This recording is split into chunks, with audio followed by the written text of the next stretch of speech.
What is up, fight fans? Streaming live around the world on MMA Weekly. This is live coverage of Triller Fight Night. Holyfield versus Belfort. Yes, I said it. Holyfield versus Belfort. Silva versus Ortiz, and a couple of other fights that no one cares about till we get to the co-main and the main event. But from the MMA world, we have three of our legends of the sport competing tonight. There's absolutely no doubt about that. I'm Jim Grieshaber, call me Grease. We got Jeff Cain in the building, guys. Smash that subscribe button. Hit the bell so you know every time we come on live and something new hits your phone or your laptop or whatever else it hits on MMA Weekly, the most trusted source of news and entertainment and mixed martial arts for almost 20 years. And Jeff, yes, the words left my mouth. Holyfield versus Belfort. Silva versus Ortiz tonight. Yeah, it's a crazy world. We've got Vitor Belfort, two former light heavyweight champions and a former middleweight champion in the boxing ring. It should be kind of strange night. I don't know. Holyfield's 58 years old. You know, Vitor's not young, but he's not 58, and he looked pretty good in the weigh-ins and everything. So I don't know how that's going to go. And then Tito against Anderson. That's gonna be crazy, right? I mean, I think we're gonna see Anderson look really good tonight. I think so too. Tito missed weight, and that matchup to me was very curious from the beginning. Now remember, this was supposed to be Oscar De La Hoya against Vitor Belfort, and Vitor is what, 44, and De La Hoya is a little closer to his age, and the Golden Boy was looking like he was in good shape, and I thought Oscar De La Hoya was just gonna make Vitor look terrible. But as I watch Evander Holyfield, and he's a last-minute, literally, replacement, he's 58 years old. He looks slow, you know, and it's just, I wonder, man, the question I always ask myself at times like this is, did Evander Holyfield really need the money that bad? Or are we being set up? Are we being led down the road, as so many are thinking and believing right now, to Tyson Holyfield 3, which would be, you know, something that a lot of people would buy and a lot of people would want to see, especially after Mike Tyson, Roy Jones did 1.9 million buys last fall, Jeff. But as I look at this right here, they needed a last-minute replacement for Oscar De La Hoya, who got COVID, even though he was vaccinated. He was in the hospital for that, right? So they not only bring in Holyfield, California wouldn't sanction it, Florida did. So they're in the Seminole Hard Rock Casino in South Florida tonight for Holyfield and Vitor. Vitor looks great. And Vitor is clearly, you know, back to Vitor's old ways and getting ready for fights. And Holyfield at 58 years old, a lot of people think in a boxing match, 8 2-minute rounds, that Vitor is going to get the W tonight over Evander Holyfield, the real deal. And then you got Silva Ortiz, and a lot of people tuning in just to see Tito get beat up. Well, that never gets old. But you know, boxing's more complicated than just who's the faster and younger guy. And the reason why I say that is that we saw, I think what Woodley's biggest problem against Jake Paul is that he threw one punch at a time. He didn't throw combinations. And if Vitor does that, then Holyfield's going to get to draw on that, you know, lifetime of experience of clinching and you know, and plus that's the way Holyfield always fought. He's frustrating to fight. He gets off a combination, he can hold you. You know, he holds you and holds you and holds you and holds you. And, you know, and so I think that he might be able to do that against Vitor. I don't know. My gut instinct tells me we're going to have a 58-year-old man take a lot of shots. But then again, like I said, I think that's discrediting Holyfield's experience, because Holyfield's going to hang on. You know, he's going to immediately close the distance and tie Vitor up. I don't know how the hell that fight's going to go. The co-main event, I do think I know how it's going to go. Tito Ortiz boxing Anderson Silva, it's got to be one of the mismatches for the ages, right? And then Tito didn't look real fast, you know, in his last outing. And then Anderson, while he didn't look like a great boxer in his boxing fight, he did look like a competent boxer. He knew what he was doing. He punched in volume. He double jabbed, you know, used his jab repeatedly through combinations. He didn't do what Woodley did. So I feel like the co-main event's a lock, right? If you're going to bet on Anderson Silva. The main event, I feel like, is a little more complicated because Holyfield is such a good boxer, and so he knows how to stay out of trouble. We're going to see if he's going to be able to do that against a much younger, a way faster Vitor Belfort, who is a hell of a lot better boxer than a Woodley or an Askren, and probably an Anderson Silva if you get down to it. Yeah, and when you think about Silva just beating Julio Cesar Chavez Jr. and not only beating him, actually dominating him, I don't know who in the heck scored it for Chavez. Not that boxing judges would ever be crooked, right? But as you look at old school Vitor there, I mean, there's no doubt these are legendary fighters. Jeff Holyfield, a multiple-time world champion, U.S. Olympic gold medalist. The guy is literally a legend in the sport, some of the greatest fights we've ever seen. But he's 58 years old. This is an exhibition match. Hence the word Trillator, which I've been using to talk about these Triller fights because Bellator loves to throw 50-something-year-old guys in the cage against one another. I don't like these fights. I don't like Evander Holyfield. Even his kids said they don't want him to go in there and get hit. But the almighty dollar rears its ugly head yet again. And, it's another sad state of affairs. And we've seen Holyfield's, issues over the years play out in the public eye financially for a guy who made the kind of money that he did to be in a position financially where he needs to do these things. And I'm not saying for sure that that's the case. I would be willing to bet my life on it. That literally sitting here watching 58-year-old Evander Holyfield, if I'm Vitor Belfort, I'm going for a one-punch knockout as early as I possibly can because I don't think you're going to see a 58-year-old guy with a chin. That's my biggest concern for Holyfield. Mm-hmm. I don't think he's going to have any kind of a chin whatsoever. And I believe he's in big-time danger tonight. And if something happens to 58-year-old Evander Holyfield in that ring tonight, which there's a good chance in my mind that it will, there's going to be a shit. I've really not heard of. This is a dangerous fight for Evander Holyfield. Very dangerous, and he should not be in there. Well, I mean, I agree. I don't think this fight should have been sanctioned. And it wasn't in California. It is in Florida. Wait, California got something right. Holy cow. You believe that? They get a lot of things right, man. They just get a lot of flack. But that's beside the point, man. They didn't sanction it for a fucking good reason. And now, not only is he 58 years old, he's taking this fight on like a week or 2 weeks notice. Yeah. It's one thing to take a fight at 58 years old when I got 8 weeks to prepare. But it's another when I'm 58 years old. Now, Holyfield said he's been training for 2 years and all this stuff. But that press conference also, what stood out to me, and I've talked about this to other people after the press conference, is that there were a couple of times where Holyfield couldn't remember Trump Taj Mahal. He couldn't remember that it was in Atlantic City.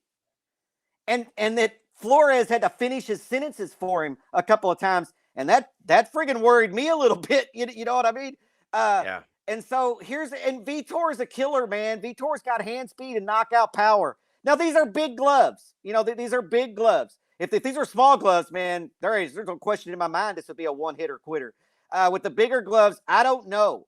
And that's what I was saying earlier. I don't know if he's going to be able to absorb that shot and clinch up Vitor enough, or how long he's going to be able to do that before he finally just succumbs to Vitor's pressure and age and youth. It's crazy. We're talking about he was 44 years old as the youth, but compared to 58 years old, man, 44, you're a spring chicken. And I'm in between both of them. Both you and I are in between both of them. I would give anything to go back to 44 right now, Jim. You know what I mean? And me too. And I'm dreading looking at 58. Looking at Holyfield, his body looked good. Physically, he looked good, but he looked slow as hell. He's clearly not as articulate as he used to be. And I just feel like I'm with you. I feel like he's being led to the fucking slaughter here. Me too. A way. Yep, and it's a disgrace. And boxing is a sport full of disgraces, full of them. The whole entire sport of boxing, you could label the sport and throw it under the word disgrace in the dictionary for what they've done to that sport, a sport that I grew up watching, that I loved as a kid, watching ABC's Wide World of Sports with Howard Cosell and watching his back and forth with Muhammad Ali and watching the great Larry Holmes and Sugar Ray Leonard and Marvin Hagler and Tommy Hearns and Roberto Duran and all these great fighters as we were coming up. And then you hit that next generation, Mike Tyson knocking everybody into next month until he didn't, when Buster Douglas took his best shots, survived him, and then finished Iron Mike. But then it became the Holyfield era, Jeff. And, of course, then it went to Bo and Lewis and, even Michael Moore and Asim Rockman. There's some guys in there. But Holyfield was involved. That whole entire 1990s era, Holyfield was at the top. He was at the top of the sport. This is an absolute legend. You've had Holyfield, and then you got into the De La Hoyas and the Mayweathers. But Holyfield was the king, the undisputed king of the sport at one point in time. There's no denying that, right? But that time was a long time ago. And the fact that boxing is trying to bank on Evander Holyfield now, and the fact that Ryan Kavanaugh somehow thinks that this is something that he should keep doing with these fighters because people keep buying. I mean, why not? He's a businessman. He's a Hollywood guy. People forget that. And I don't want to rip on him too much, but I do want to say that when I think about boxing, the fights that everybody's watching right now are these circus shows and the Jake Paul fights. And we said it when Paul fought Woodley. If these are your biggest fights and these are how you draw fans in, the sport is fucked. But it's been fucked for a long time. Yeah, I mean, it's not unique to boxing either. You know, if you ask me, I mean, you jokingly call it Triller, and but at the same time, we're sitting here going to watch Robbie Lawler and Nick Diaz, who hasn't had a fight, and I don't even remember when, going to co-headline an event coming up here in a couple. Yeah, I mean it's 6 years, and so this isn't just unique to MMA. It's prize fighting for a reason. You've got a bunch of promoters who wouldn't step in the ring to save their fucking life, who take advantage of people and their need for money and fame and everything. And it's prize fighting. It's always about making money. And I think what the sports world has realized is that people will pay more to watch, I don't know, Kim Kardashian and Paris Hilton fight than they would Chris Cyborg and Ronda Rousey. We're in a really weird, or Amanda Nunes. I don't want the current GOAT, rather. I didn't mean to skip right over the lioness and go back to Ronda, but it's the lioness's era right now. But we're in a weird freaking time, man. Social media has changed the world. It's changed the entire world. It's changed the way we have to raise kids. It's changed the way we market. It's changed sports forever. It's changed it just puts everybody out there. Everybody's out there. It's just nuts, man. We're in a crazy world, Jim, and and I know we're in it every day. We are, and we've got a lot of big fights coming up on the UFC side of things too, Jeff. And when you're sitting here and you're looking at the numbers and they're projecting to be big again for us. And by the way, welcome in the chat room. Let us know where you're from. Roll call. Where are you watching from? What do you think of this fight card? Are you excited? I'm actually excited to watch Anderson Silva and Tito Ortiz, and the reason being is because I don't know what in the world gave Tito any idea that he had any kind of a shot in this fight, but I want to see how he approaches it because Silva's a legitimate good boxer, good kickboxer, but he just beat Chavez Jr., and that's one thing. And if you watch that fight, Silva actually looks like he could be, out of all these guys, the best boxer, and that's not a surprise if you know Anderson Silva and you followed his career at all. And I don't want to denigrate the athletes who are on this card. I mean, Andy Vences and Joan O'Carroll, they're putting on a hell of a fight right now. They're in the 9th round, and it's been back and forth and forth. I mean, these two guys are busting their ass in there. I don't want to denigrate these fighters, but what I want is someone in boxing, now that Don King's gone, now that, as Dana White said, Bob Arum's 70 million years old, get him the hell out of there. Al Heyman's in there, but somebody in boxing has to get back to building and making stars. That's what Vince McMahon rules the world in, and that's not even a real sport, but they're great athletes, and that's where Dana White has taken complete control of the combat sports world with the UFC. That's where Dana has outshined everyone, creating stars, identifying stars, nurturing and bringing them along to create that kind of star power. Boxing apparently has no clue how to do this, and they haven't for a long time. Look, I've interviewed. I used to go to all the HBO fights, and they'd fly me out there and put me up in the MGM Grand or the Borgata in Atlantic City, and I'd sit there and do my show on Radio Row all week with De La Hoya and Mayweather and Mosley and B-Hop and all those guys coming on. Jim Lampley, who's somehow been talked into calling these fights tonight. By the way, retire, man. Give the younger guys a chance. You've had your time. You've been there a million years. Why even do this? But the point is, they would bring them all through. And that was the tail end of when boxing, in my mind, had relevance. And it was really something to see all these legends coming through. And the legendary Burt Sugar, who I sat in a bar and talked with, and he had more women around him than any athlete or superstar I've ever seen. And that was Burt Sugar. There was this mystique. There was this aura. There was this buzz around boxing. And it is completely gone when Jake Paul is your golden goose. It's completely gone when Evander Holyfield versus a retired MMA fighter is one of your biggest draws, and it was supposed to be Oscar De La Hoya. They're just milking these guys and using their names to get whatever views they can. And look, they're trying to bring Teofimo Lopez on board, and he's a great fighter. Beat, what's his name last year? Why am I always having a brain fart? Jeff, help me out. I do not watch boxing at all. No, I'm having a complete brain fart here. This happens, and we're look, live. Boxing has had a hard time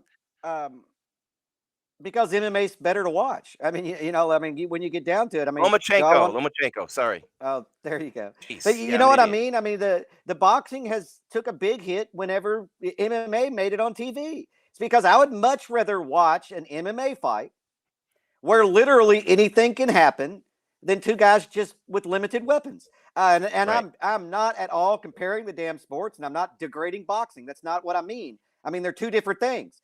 In fact, I'll tell you this: I like watching kickboxing more than I like watching MMA a lot of the times. Why? Because there's no takedowns, you know, um, and it's just 100% striking. But I'm not in the mood for that all the time. I mean, I love MMA. I like the takedowns. I love the ground game. My son practices jujitsu.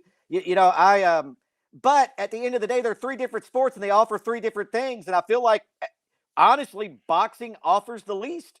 And it's hard to build stars. It's going to come down to boxing gyms or promoters, because you've got to get these people. What we understood is you could spend a decade in the gym honing in your skills, or you can put up a couple of videos on YouTube, and which one is the better marketing? Like I said, social media has changed everything. It's changed everything. Justin Bieber is a product of social media. I mean, when you get down to it, the way the world works now is completely different. And we have a lot of people who don't understand that and reject that. But at the same time, they're the ones getting left behind when it comes to the financial economic gains of these novelty shows, is what I'll call them. To be nice, I'm going to be nice to call it a novelty show.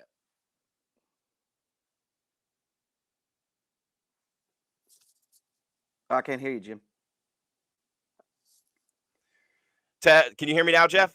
Yes, sir. Yeah, it's been nice, at least in the music world lately, to see Drake and Kanye drop back to back, where artists with real talent are actually topping the charts again. Because you're right, it's an influencer world. Jake Paul's got the biggest numbers, and look, I sit here on my high horse being the UFC guy, right? But Conor McGregor is a product of social media. Conor McGregor is a product of social media. I said it. If you look at his numbers on social media, that's been a huge part of his rise and his ascent to the top of the combat sports world. Patty's another. O'Malley. I mean, O'Malley, who somehow is delusional enough to sit there on Logan Paul's podcast and call himself undefeated when the whole world saw him lose to Chito Vera. And don't get me started on Sean O'Malley with that rainbow hair and everything he's talking about being undefeated and saying he doesn't want to fight a ranked fighter because he makes the same amount of money either way. There's the competitive spirit of Generation Z. There's your Zoomers right there. Thank you, America. This generation really scares the shit out of me. It's a double-edged sword, though. It's a double-edged sword because I don't like to see people work their ass off and not get compensated for it, and I've seen that so many times it's not even funny, which is why we might be seeing some of these people competing on this card tonight. And so it's a double-edged sword. We're media guys. That's our whole career. Yeah, I mean, I agree with you. I'm an old school. You fight who they put in front of you, and you get to a title, and it's the title what you fight for. But that's also me being naive and not in the sport. That's not me in the gym taking the shots. That's not me, watching people get paydays that are worse than me and stuff. And so I understand people seeking the paydays now because that's what the UFC does. That's what the boxing does. That's what the promoter does. The promoter does exactly what Sean O'Malley's doing.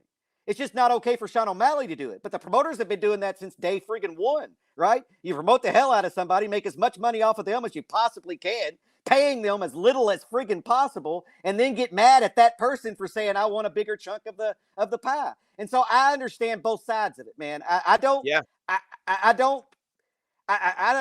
even know what to say, man. I don't want to knock O'Malley for it because I understand. And he might actually be smarter. It might work out. I want to knock him for it.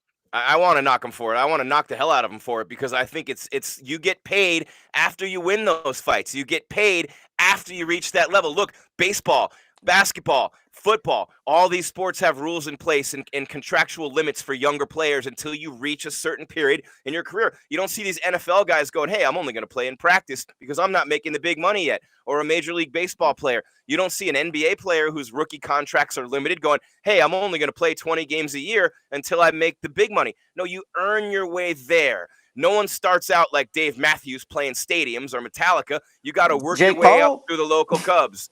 Jake Paul built that. Jake Paul spent years building his following on social media. And that's what he's cashing in on now. Jake and Logan Paul have been doing this for 12 years, building So that that's following. so I know, but what you're saying is that if Sean O'Malley can build a big enough social media following, then it's okay for him to do what he's doing right now. But because No, he it's doesn't okay have for him to get the big fights. That's how Chael got the big fights. That's how Conor got. That's how Conor never defended a belt, but somehow became a 2-division champ and the biggest star in the sport. It's because the people with the biggest followings get the biggest fights. That's why they get the fights, and that's what happens in the sports world we live in now. And I'm fine well, then with let's that. just call it what What it I'm is. not Let's just fine call it with what. is saying I don't want to fight these guys because I'm not getting paid enough to fight them. Then don't freaking fight in the UFC. Go somewhere else. Go fight in freaking LFA. Go fight on a regional or a local fight card. We don't want you in the UFC if you don't want to fight the big time fights. And you sit there and call yourself undefeated when the whole world saw you lose. You lost. This is what happens when they have 7th place trophies. Did you ever see Meet the Fockers? I didn't know Well, they don't. I've never made seen a 7th 7th place trophy. That's the problem. Everyone got a That's what trophy. it is. There were no losers. Don't hurt their feelings. That's what we're seeing now. So Logan Paul versus that's what you're seeing is Logan Paul. There are no losers. There are no winners. We're all just going to make money and shit on the public. Yeah. Logan Paul Mayweather. And tonight's an exhibition. The main event is an exhibition. I believe that they're trying to take the competitive spirit away from us, starting with the kids in the schools. You can't hurt anyone's feelings. Oh my son God. plays junior high school football, Jeff. Oh my God, Every dude. kid has to play the same number of snaps. Every kid has to play. Some kids can't fucking play How old quarterback. is he? Don't put him there. How old is he? How old is he? He's 12. Well, I mean, is this for a school or is this just like the local league? It's a school, but it should be the best players at the best positions should be on the field. This business of everyone getting a trophy and everyone playing the same amount. I don't want my son growing up in that system. I want him to earn his spot. I don't want him being pacified and candy-assed all the way up into Sean O'Malley going, I don't want to fight these guys. This is what happens. But you like leagues for them to play in. What do you mean I like leagues for them to play in? Because the average kid is the one funding the league. The 15 kids in the league that are all-stars aren't funding shit. It's the mediocre kids that are funding all that. And so you do have to put in things in place. You know that they didn't when we were kids. I had to earn my spot. Sure You were guaranteed. You had to play 2 innings a game in Little League when I was a kid. That's it, and get 1 at bat. 2 innings. That's it. And now everybody's got to play the same, and you rotate through, and everyone gets to play quarterback. And you ever see some of these kids try to play quarterback? I don't even want to watch my own son's games because it's painful to watch some of these kids fail so epically, which I think destroys their self-confidence even more than sitting on the damn bench where they belong. I disagree. I've been on the Little League board. I've coached Little League teams. I've coached travel ball teams. And travel ball teams, the best kids play. In Little League, the average kid, I will play over a travel ball kid every day of the week because that's the end of his career. And when he turns 12 years old, there's no more baseball for him. And there's none. Well, I mean, let him find something he's good at. You know, be careful asking for a dog eat world, and unless you got big fucking teeth, you know, because the world you're living in, neither one of us are going to survive. You know, I mean that's what I'm saying. The world, neither one of us are surviving in that. You know, and so I just disagree. There's a time and place. You know, when you're talking about travel ball, high school and college, it should be absolutely 100% the best people play. But when we're talking about Pop Warner and Little League, I think everybody should get to play the same and everybody should get opportunity because that's the only thing you can offer a kid is an opportunity. I'm giving you an opportunity to pitch today. Now, whether you do it or not, you fall on your face, man. That's on you. But you earned the opportunity in practice, Jeff. That's what we did. We earned it in practice, or we didn't do it in the games. Yeah, but you also earn that as with character. You earn that by showing up. You know, there's 1,000,001 ways to. I'll play a kid who sucks, who shows up at every practice, versus a fucking all-star that I know is going pro that shows up half the time. You know. Oh yeah, I mean, no, you have to show up and you have to earn. Yes, I'm with you 100% there. But what I don't believe in is this atmosphere that creates fighters like Sean O'Malley saying, "I don't want the big fights because I make the same money either way." That just flies in the face of every competitive bone in my body. And the reason we have sports to begin with, look, some kids should be in the band. Some kids should be in drama. My son was an academic decathlete and he was great, right? There are things that kids have to find their way into what they like. And I agree, in Little League, let them play a little bit. Let them see if they're good. If they're not good, find something else. These parents that try to force their kids to be good when the kids are terrible, they're doing their kids a disservice, and that's on them. But I agree, when they're young, they get a chance, Jeff. But I just don't like that every single thing in this country that was competitive is going away. You can't say shit I about don't think anybody it anymore has. without offending someone. Everybody's got their panties in a wad over what their pronouns are, over I what mean, when did people are that calling them, start? over this I mean, hashtag me too, hashtag this, these things. oh my God, dude! Everyone's I got their remember when freaking the panties in a Dixie bunch. Chicks, it was like 20 years ago when the Dixie Chicks got ran the fuck out of town. I mean, this isn't new. It I isn't know. a new thing. You're right. This has been Dixie going Chick. on fucking forever. It's not a new thing. It's just that we have more outlets now. It's in our face more. But it happened. This shit was going on in 1500. Can It's you just that we didn't have imagine, though, social. if we actually had wars where we had to fight with hand-to-hand combat? These countries would kick the piss out of us. Our kids couldn't beat their way out of a wet paper bag with holes in it. In this country, we've sissified them so much. We would get our asses beat. If it were the Revolutionary War with bayonets, we'd be Hey Jim, Larpe is screwed. asking who's fighting now. Can you give an update of what's going on? Yes, sir, Scott. Jeff and I are going on a tangent. The fight just ended with, and that's a good debate, Jeff. I love that. But it was Vences and Carroll just finished up, and it was Carroll who got the win, right, Jeff? Yes, I believe so. The sombrero. Saw his arm get raised. The I have the sombrero. volume down. Yeah, I have the volume down, so you're gonna have to forgive me. I can't have the volume up, or it's gonna come across the air, and then the copyright infringements and all that shit goes on. But I believe that is who won, and I'm checking the result right now. And we got Tito and Anderson coming up next, guys. So we got 3 MMA legends with Tito Ortiz and Anderson Silva and Vitor Belfort, and then Evander Holyfield. But yeah, it just gets me when people talk about competitors, because these two guys right here are great competitors. These are probably the 2 best boxers on the card tonight, these 2 guys right here. And it was Jono Carroll who got the win over Vences. A really competitive fight, back and forth. And, I mean, the guy's got a boxing glove tattooed on his chest. You got to love it when guys like that do well. So I think that, that's a really good fight. 10 rounds back and forth, probably the best fight on the card. I know Tito's going to go out there and give it his all. I know Tito's going to go out there and compete and try to win. But, do you want to watch Tito Ortiz box Anderson Silva right now? I'm sure a lot of people do. I want to see Anderson Silva anytime I can. And I'm glad that he's not competing in the octagon anymore, Jeff, because he was getting beat up every time out. And that wasn't the place for him anymore. But then he came out and shocked me. I'll tell you what, he shocked me when he beat Chavez Jr. I didn't think that was going to happen. And he actually really outclassed him in there. And it should have been a unanimous decision. So they're saying Silva has a future. And he might be the guy. Here's our next topic, Jay. He might be the guy. He said he wants to fight the Paul brothers. There might be the guy. But I think there's no way on God's green earth either one of them fights Anderson Silva. Unless they have a death wish. Because he actually looks pretty good in the ring.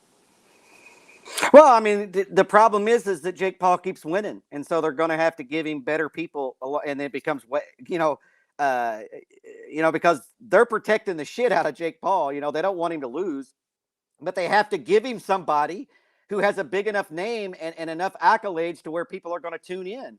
And so he is going to end up having to fight Anderson Silva's of the world. He just fought the welterweight champion, the former UFC welterweight champion. So you can't go down from there. That rules out Masvidal. That rules out all these other people. And so your list becomes smaller. So who does he fight? He's not stepping anywhere near anybody bigger than him. And so that takes me back to what I was saying earlier.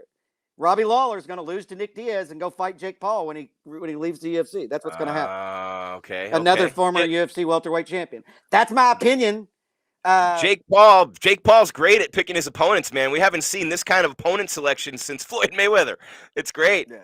Yeah. He knows exactly who to fight and when.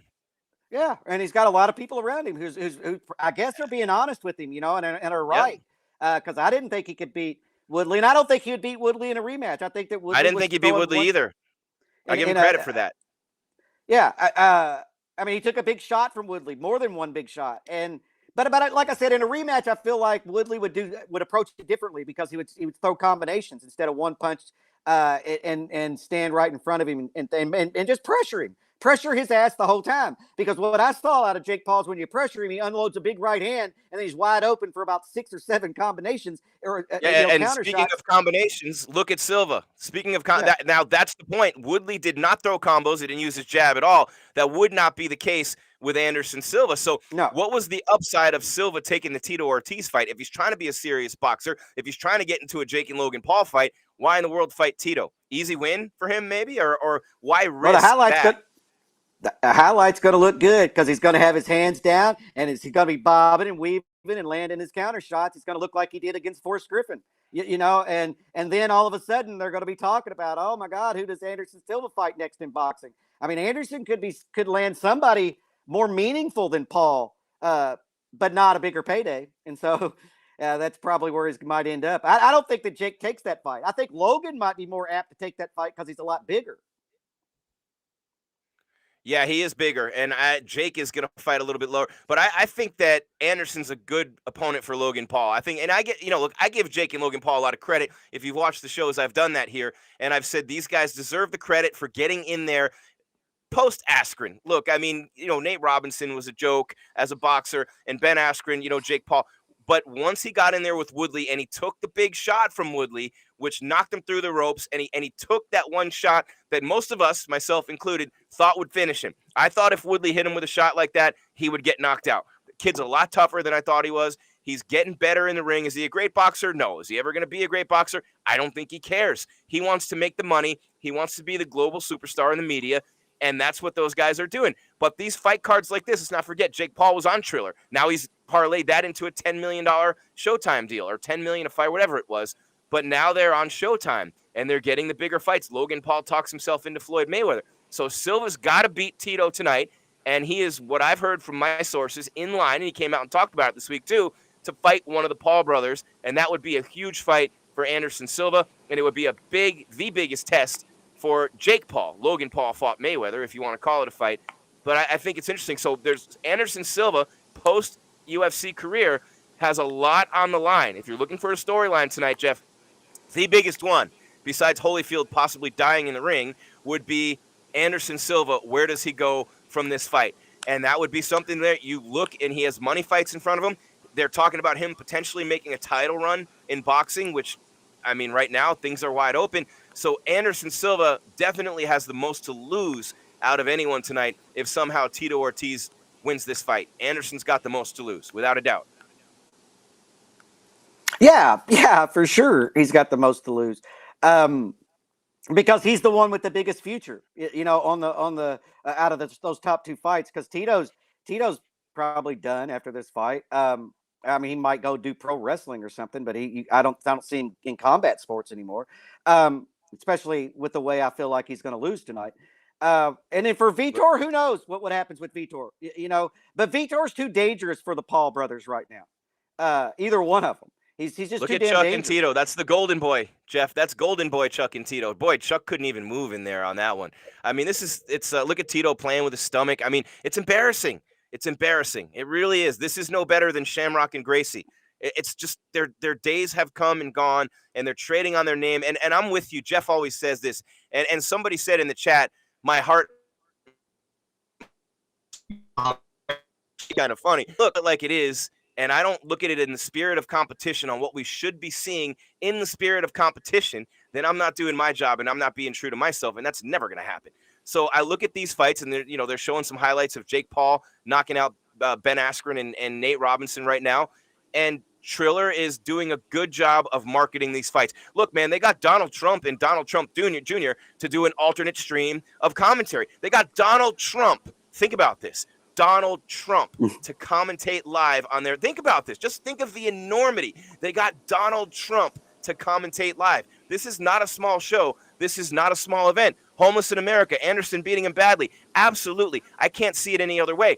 But with Trump on commentary, you've got the celebrities doing the commentary all over the thing, and they know how to bring eyeballs to it. Jeff, they're going to do big numbers on the pay-per-view, and it's a great opportunity for these guys post-UFC career to make money and continue that run in the spotlight, which, as we know, in 25 years of covering sports, the hardest thing for any athlete to give up is actually playing and being in that spotlight, being Chuck Liddell, being Tito Ortiz, being Anderson Silva. That's the hardest thing to give up. They don't miss training every day. They don't even really miss the fights necessarily when it gets down to the nitty-gritty. They miss that aura. They miss that personality, and they miss competing on the biggest stages. These three guys, Tito, Anderson, and Vitor, get all that tonight, and Holyfield gets it one last time. Let's hope it doesn't kill him, But one last time, Evander Holyfield gets to make that walk to the ring where he has excelled more than most people ever have. And that was the definition and the defining moments of his life came in the ring. They get that feeling one more time. And as a guy who's never pissed a drop in any pro sport, far be it from me to criticize these guys for wanting this opportunity one more time. I understand that. But I just think at some point, a line would have to be drawn. And I thought Chuck and Tito would have been that line, but apparently it was just the beginning. Yeah, I think that they're doing it for money. I don't think it has anything to do with competition or anything. I think they're all doing it for money. But yeah. it is what it is. I hate to even say that. I hate to even entertain that thought, but yeah. Well, I think that's why they all do it, right? If you're doing it because you like to beat the shit out of people, then man, you got more things going on with you than money problems. You know what I mean? Maybe it's just I tell myself that they're doing this for money to kind of, not face the reality that there are Sean Stricklands in the world who want to kill people literally. Because I think that's just fucked up. Yeah, but yeah, I think that these fights are just novelty fights but all of the fights are for entertainment. All of the fights are for entertainment. And I'll always love when a fighter decides to stick Jeff, to look at the screen. Look at the screen. Deli Man coming strong in the chat. Belfort by 3rd round heart attack. He might. Because I mean, what was Mayweather able to do? And so I think that people are kind of quick to jump on some of these guys like the O'Malley. I mean, Mayweather bucked the whole fucking system of boxing. Told the promoters to go kiss his ass. He'll do it his own way. He bought himself out. Maybe we're just all caught in the moment and we're not seeing the big picture, of these guys doing what they're doing. They're doing exactly what Mayweather did. They're just doing it in MMA. And I'll always take the fighter's side over the promoter because I know how much the promoter makes, and I know how much that the UFC, what the percentage of revenue that they pay out to the fighters. And I'm like, look, man, if you can get yourself an extra 20,000, extra 50,000, extra 100,000, then fucking do it. Because they aren't going to have any problems, throwing you in a fight on short notice. And they're not going to have any problems going to a press conference and calling you out for not accepting a fight or flat out telling you that you fought stupid. I remember when Dana said that about Anderson Silva after the DMI fight, and so there's no loyalty from the other way, and so loyalty held back is I just have a problem with it, but like I said, I'm always a person that's like, screw authority, screw authority. You're only an authority because we allow you to be, and you're only going to be there as long as I can't figure out a way to get you out of there. And so, I'm not worried too much about it, man. A lot of people are going to make money tonight. Hopefully we all enjoy Tito losing. Like, that hasn't changed in the sports world. And then everybody likes to see Tito get punched in the face. That never changed. And I like the chat. The chat's good tonight. Thank you, by the way, Armstrong Supernatural Earth's Beings Tracker. I'll see that 5 times twice. Stay here. Not going to be worth the watch, but better to hear. We agree wholeheartedly, guys. So smash the subscribe button. Hit that bell for us. MMA Weekly on YouTube, Instagram, Facebook. Come on, guys. We need that. While the biggest combat sports event year round. And man, I'll tell you what, this is going to be someone homeless in America said Jeff has amazing hair. Is that a wig? I agree. It's amazing. It looks like a damn Pantene commercial, and it's not a wig. And just people ask you that because you have the gray beard and the dark hair, but they can't see the gray when you flip the hair. You have to show me that time. I'm all gray. There it is. There it is. Yeah, I'm all gray. Not on the front though. Look at that hair though, guys. Yeah, but no, Look it's at that real. Hair. It's unbelievable. TV star. It's real. But that's beside the point. You know who has really good freaking You wish hair? someone would pull Vitor Belfort has good hair. He does. And then the other 3 guys are bald. Or shave their head. I don't know if they're bald. Sharon, cut the burrito, Sharon. Look at that guy. That was my Ozzy. Oh, who's that? That's Hercules, right? I don't know who the hell that is. Isn't that Hercules, man? The TV show? I have no idea. I don't watch any of this stuff, man. I'm a hermit that watches fights. Scott, is that Hercules? Who is that? Yeah, this Hercules guy. There you go, the Hercules guy. Oh, I think of the Nutty Professor. Hercules. Yeah, there you go, Hercules. But I mean, to get back to the fights, man. I mean, I'm interested to see how Holyfield looks physically. I'll say this, man. I hope my body looks as good as his does at 58. And so I'm not knocking how slow that he looked in training. I think that's just a 58-year-old, how you look. I'm interested though to see if he's able to use some of his defensive skills, because that was some of his best parts of his game. He'd frustrate the hell out of you, get you to overcommit, and then light you up. And so it's going to be interesting to see how if he's able to do that to Vitor Belfort. I don't think that he's going to be able to because of the age, but we're going to see. Man, I just hope I'm with everybody else, man. I hope Holyfield doesn't get hurt in there. I hope he has a decent showing because he is a legend. But man, I can't see it going well for him or Tito tonight, man. I just can't I see think it well. there should have been a poll, Jeff. This should have been the real, like, Trump on one stream, Biden on the other. Commentary, dueling commentary to settle this election once and for all. Trump on one stream, Biden on another stream. The election was settled. Is in the middle of the ring. The election was settled. So think about this, and I'm only joking, but think about this, Jeff. Tito Ortiz walking out with that American flag has extra meaning to all of us today. So the 20-year anniversary of the worst attack on American soil, Pearl Harbor, no disrespect to Pearl Harbor, but 9/11, 2001, 20 years ago today. So God bless all the families, everybody who keeps us safe. We've lost track of so much in this country right now. Everybody's at each other's throats over the stupid masks and the dumb vaccine and all the political issues that the media and the politicians have used to divide us. We like to stick together. So when Tito Ortiz walks out with that American flag, I'm going to be thinking about all the men and women who have died to protect this country and the freedoms that most people are blatantly abusing right now. So God bless America on the 20th anniversary of 9/11. There's my take right there. Well, there you go. It's a historic day. And look at him waving the flag, Jeff. See, Tito's waving the American flag. Tito's always known what he's doing. It looks kind of funny with the boxing gloves on. Tito. Man, those things are. Yeah, pillows, we'll see. Jeff.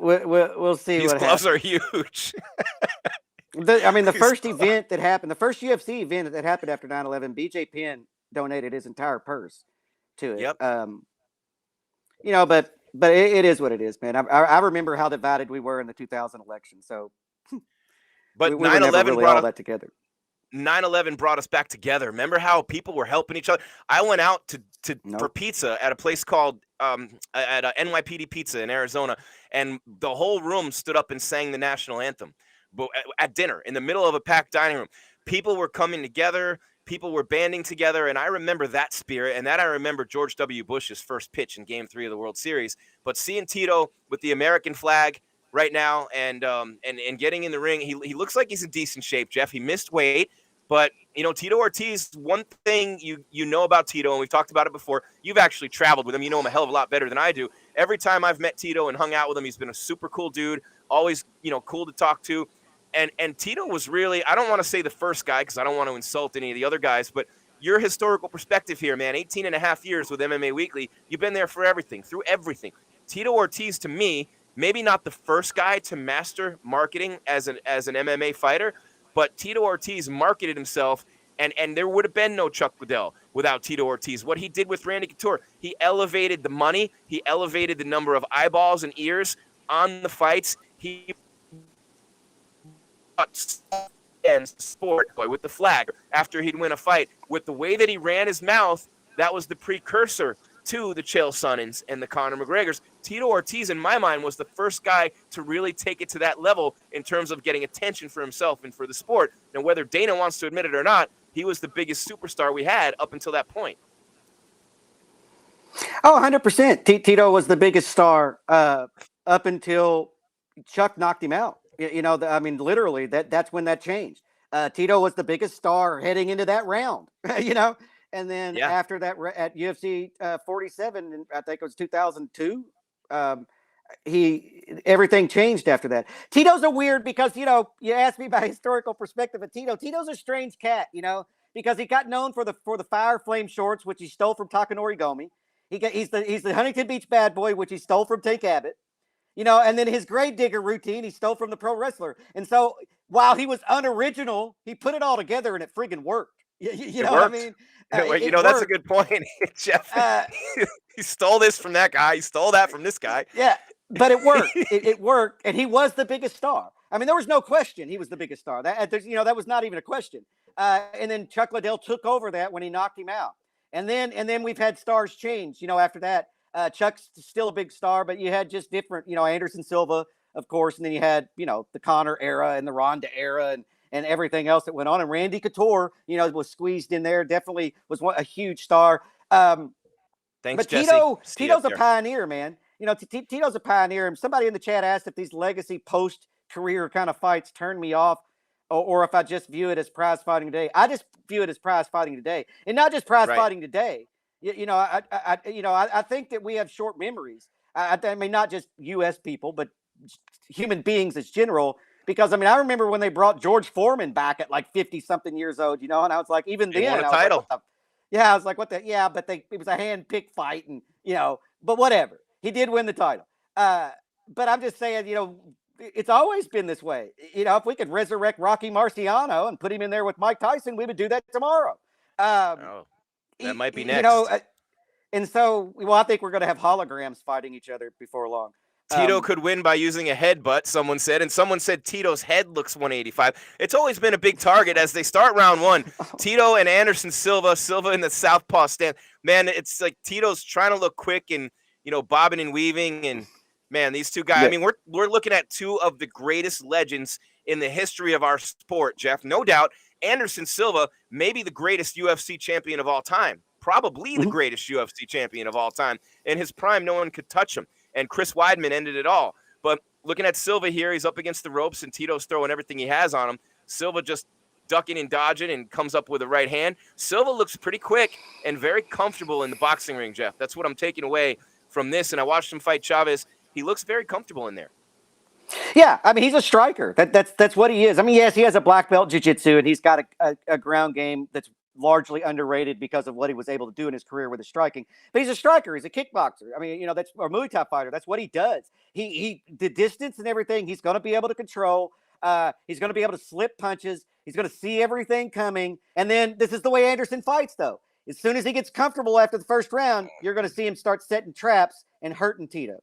Oh, my God, Jeff. Tito has Silva in the corner, and he's throwing 1,000 punches that are missing by 4 feet.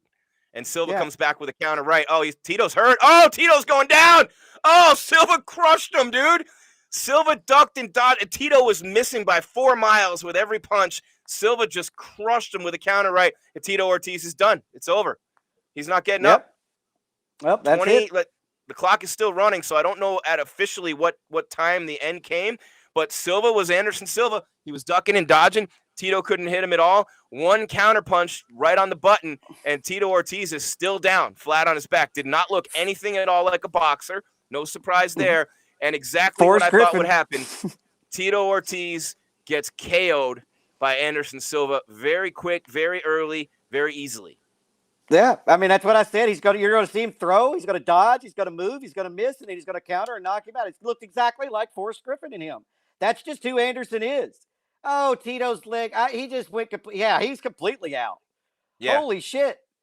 Yep, he's back up now, but man. That. Yeah, he got hit with the right hand and he fell forward. I think he was out then, and then he got hit again, and then he just goes stiff and timber. Right up against the ropes. Yep. Gone. Easy work for Anderson. Easy payday. Now hopefully Tito got paid enough tonight that we don't have to see that shit anymore. Because as much as I criticize Tito, I don't want to see that. I don't want to see that. Man, I'll tell you what. Anderson Silva did Tito, look pretty good, though. Yeah. Go ahead, Jeff. Well, Tito in a boxing match with Anderson Silva is so much of a mismatch, it's not even funny, first of all. And then for Tito to do it tells me that he needed the money. And then secondly, man, he should have asked for an MMA fight. Tito has a chance against Anderson in an MMA fight. He's bigger. He can work in takedowns. He can ground and pound, In this sport, he is stuck out there with literally no weapons, even close to the level of Silva's. And you saw it. Silva just kind of dodged and moved. Here comes Tito, and then boom. Wake up and then try to tell me if you remember anything, Tito. That's just crazy. I don't like seeing that. I don't like seeing that. Yeah, and the punches that Tito was throwing, and he did everything he could. He came out exactly the way that he needed to have any chance to win, aggressively, throwing a lot of punches, a lot of combos. None of them, it literally, John Nolan, but anybody would have looked good against Tito, John. Anderson versus Paul, I think if anybody, a lot of people will want to, the buzz will be starting now. Silva fight the Paul brothers, but Tito Ortiz was throwing combinations, the likes of which were not coming anywhere near Anderson Silva. I'm talking about he threw a right hand, Jeff, that he hit the rope. He hit the freaking rope with a right hand. I mean, come on. He didn't even come close to connecting. Not even close. I mean, not even remotely anywhere near the target. If you go back and you watch the highlights of this fight, guys, you will see Tito Ortiz. He might as well have been shadow boxing. Well, I mean, Anderson's not easy to hit. I agree. Those punches were wide. I think Tito was just throwing punches to maybe keep Silva from throwing punches. You know, if I'm giving you all the offense, then you're not going to be able to throw back offensively. And while yes, that might work for lower level fighters, it does not work for elite fighters. Not at all. You just create openings, right?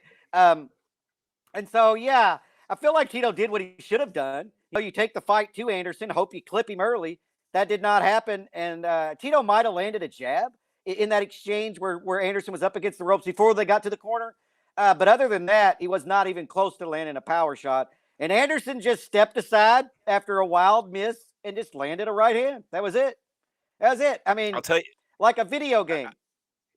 A video game. And I'll tell you what, man, it's nice to see Anderson Silva get his arm raised. It's nostalgic.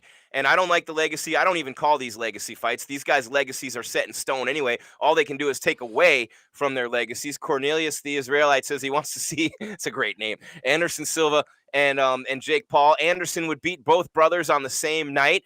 And I'm sure he would love that opportunity to fight them one after the other. And there's a possibility Vitor says he would. Yeah, Vitor says he would. Yeah. Thank you, Palooka Palooza. Palooka Palooza has it right. Tito throwing punches like his 10-year-old sister. Your 10-year-old sister might look better than the way Tito looked tonight. And this is the thing that's hard for me to digest. And someone in the chat said this is what he gets for what he did to Chuck Liddell. But to see Tito Ortiz, to see the legends of MMA getting into a boxing ring and looking the way Tito Ortiz looked tonight, I'm sorry, but I'm still embarrassed for our sport every time I see something like that. There it is, KC. That's what he gets for doing Chuck like it. It's embarrassing to watch a legend go out like that.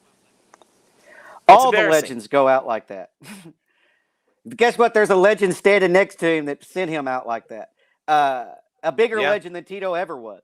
And so I don't look. Everybody goes out this way. It's how Mike Tyson goes out. You know, that's how Holyfield's going to go out. That's how everybody goes out. That's just the way it is, except for George St. Pierre, you know, because he was smart enough to get the fuck out of the game before this does happen to you. But you stay in long enough.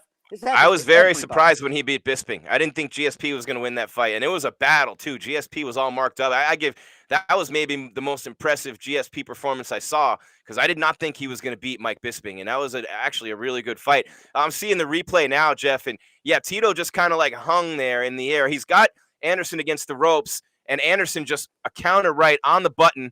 And then he throws one that missed. Tito's literally in the corner hugging and then up against the ropes holding him up. It really was just that one counter right that did it. Tito was out on his feet, and then eventually he just fell.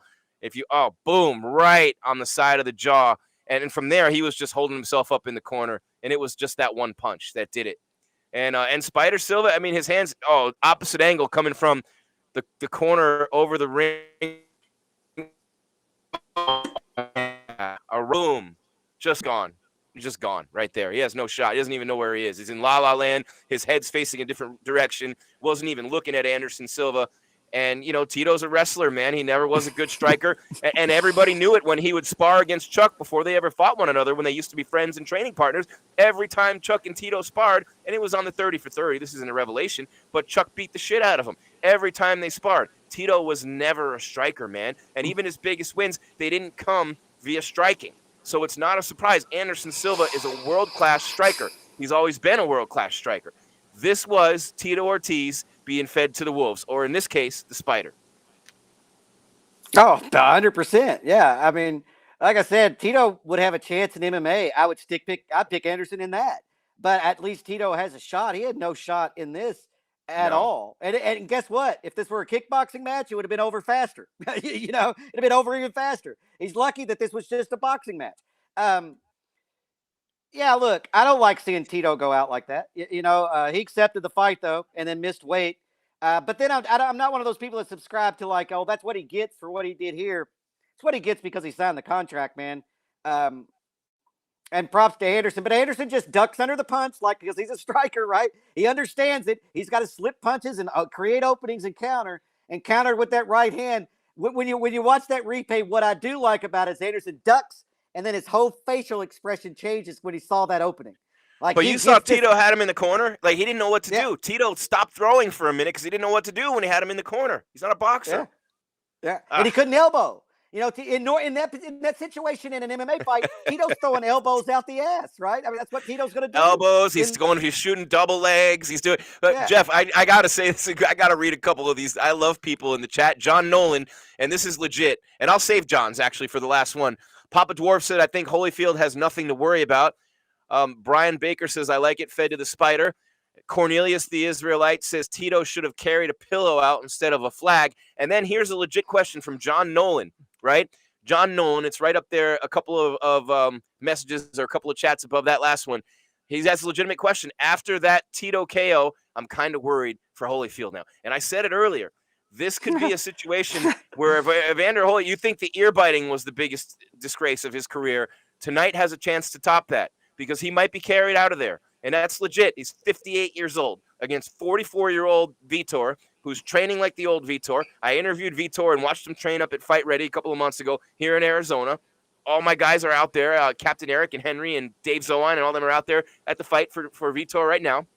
But I believe once you're a world-class athlete in any sport and you're that much better in that sport, am I underestimating the great boxing of Evander Holyfield, just thinking because Vitor's 14 years younger and has that much more power that Vitor is just going to knock him out? Holyfield is as great a boxer, or was as great a boxer as we've ever seen, right up there, close, and in his day. So am I underestimating, Jeff, the boxing ability of Holyfield? Because some people in the chat are even saying, hey, Holyfield's a great boxer. Vitor has no shot. What are your honest thoughts about this? Well, my honest thoughts are, first of all, Vitor is going to come out aggressive because that's Vitor's style.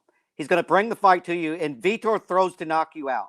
He does not throw to set up punches. He will throw a jab to set up punches, but that's not what I mean. Even his jab is hard. What it's like I said earlier, I agree with them and I don't agree with them at the same time. I'm nervous for Evander Holyfield tonight because Vitor is much younger, a hell of a lot more explosive, and I know the savage that Vitor is. Evander, I think that Evander is a good enough boxer to where, if like you said, you don't think Evander's chin can be there at 58 years old. I don't know about that. You know, if it's not, he's done early. If it is, then he's going to be able to do things against Vitor. First of all, Vitor is going to wear out as this fight goes longer, which is going to favor Holyfield. But if Holyfield can get him in that clinch, because in that position, Holyfield's going to clinch Tito, right? Spin him around, work punches to the body, little short punches to the jaw, and then he's going to separate and try to land on the break too. So he's a very skilled and crafty fighter, and so I don't count him completely out, but I saw him hitting the pads, and I don't see, outside of his defensive skills, he might be able to keep from getting knocked out in this fight because of his defensive skills. But I still think he's going to take damage. Yeah. Right. Yeah. Especially the speed. You just can't. Father Time, Charles Barkley always says Father Time's undefeated. Oh, man, great performance by Anderson Silva, picking up the win, knocks out Tito Ortiz. Nobody's surprised by that one. They have some rapper on the stage right now. And, I mean, look, their production value is insane. They have celebrities all over this thing. Triller knows what they're doing. Ryan Kavanaugh is at the top level in show business, has been for a long time. He's going to find his way toward that top level and make a lot of money and bring a lot of eyes in. He's going to make a lot of money. He's going to make a lot of money for the fighters on the card. And he's got, entertainers there. So the show's great. The production value's phenomenal. And it really is, a pretty cool thing to see. But when I look at the fights themselves, this is not my favorite fighter. I'm very nervous for Evander Holyfield. Jeff, he hasn't fought. He beat Brian Nielsen on May 7th, 2011, when he was 48 years old. He is 58 years old. Vitor is 44. It's been 3 years since he fought Lyoto Machida. Now, a side note about Vitor Belfort, in the interview that I did with him back maybe 4 months ago now, we talked about his desire to combine boxing and MMA into one sport. We're seeing MMA fighters come over and fight the Jake Pauls of the world. We're seeing Tito and Anderson and Vitor fight in boxing tonight. What Vitor's trying to do is create his own promotion, his own federation, where the rules of the two sports are intertwined with one another to make it more of a hybrid of the two sports. And if he can pull that off, that could be huge. I mean, it might be. I don't know, because you're going to have boxers make that transition, and then MMA guys pick up enough boxing skill to where those fights are going to be entertaining. It's an interesting concept. I mean, what he wants to do is have the small gloves that you use in MMA. He wants to allow you to hold the back of the head and punch. He wants you to be able to not use elbows and stuff, but he wants you to be able to head fight on the inside more than you're allowed to in boxing. And he wants to, just open it up a little bit. Just to basically add in the dirty boxing, honestly. And the holding of the back of the head, which I think boxers do anyway, but you can only get away with it for one time before the referee calls it. But you see boxers grab the back of the head and throw an uppercut all the fucking time. You're not supposed to do that, but happened kind of fast, so we're not going to call it. Who is I don't this think rapper? It's a bad idea. By the way, do you know who this rapper is? I feel old right now. I don't know. Does anybody know? Anybody watching in the chat? Tell me who this rapper is. Who is this guy? Nah, I have no clue. They were interviewing 50 Cent. I know who he is, but I do not know. I know who 50 is. 50, but I don't see who. I don't know who this rapper is. I have no idea. I have no idea. I mean, I'm pretty far removed from current trends right now.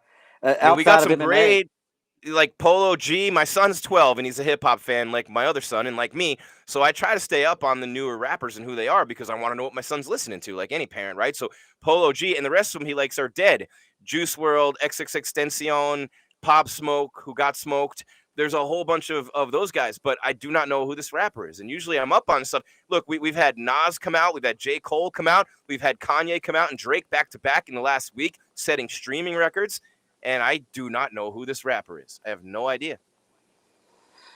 He might be somebody that they signed and, they're trying to promote. I don't know. Hell, he could be the biggest star in the world, and I wouldn't know. You wouldn't know? No, I'm like I said, I'm pretty far removed from popular culture right now.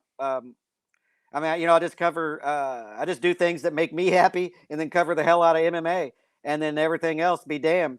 Don't have time and for it. You're killing it, by the way, on the website, Jeff, MMAWeekly.com.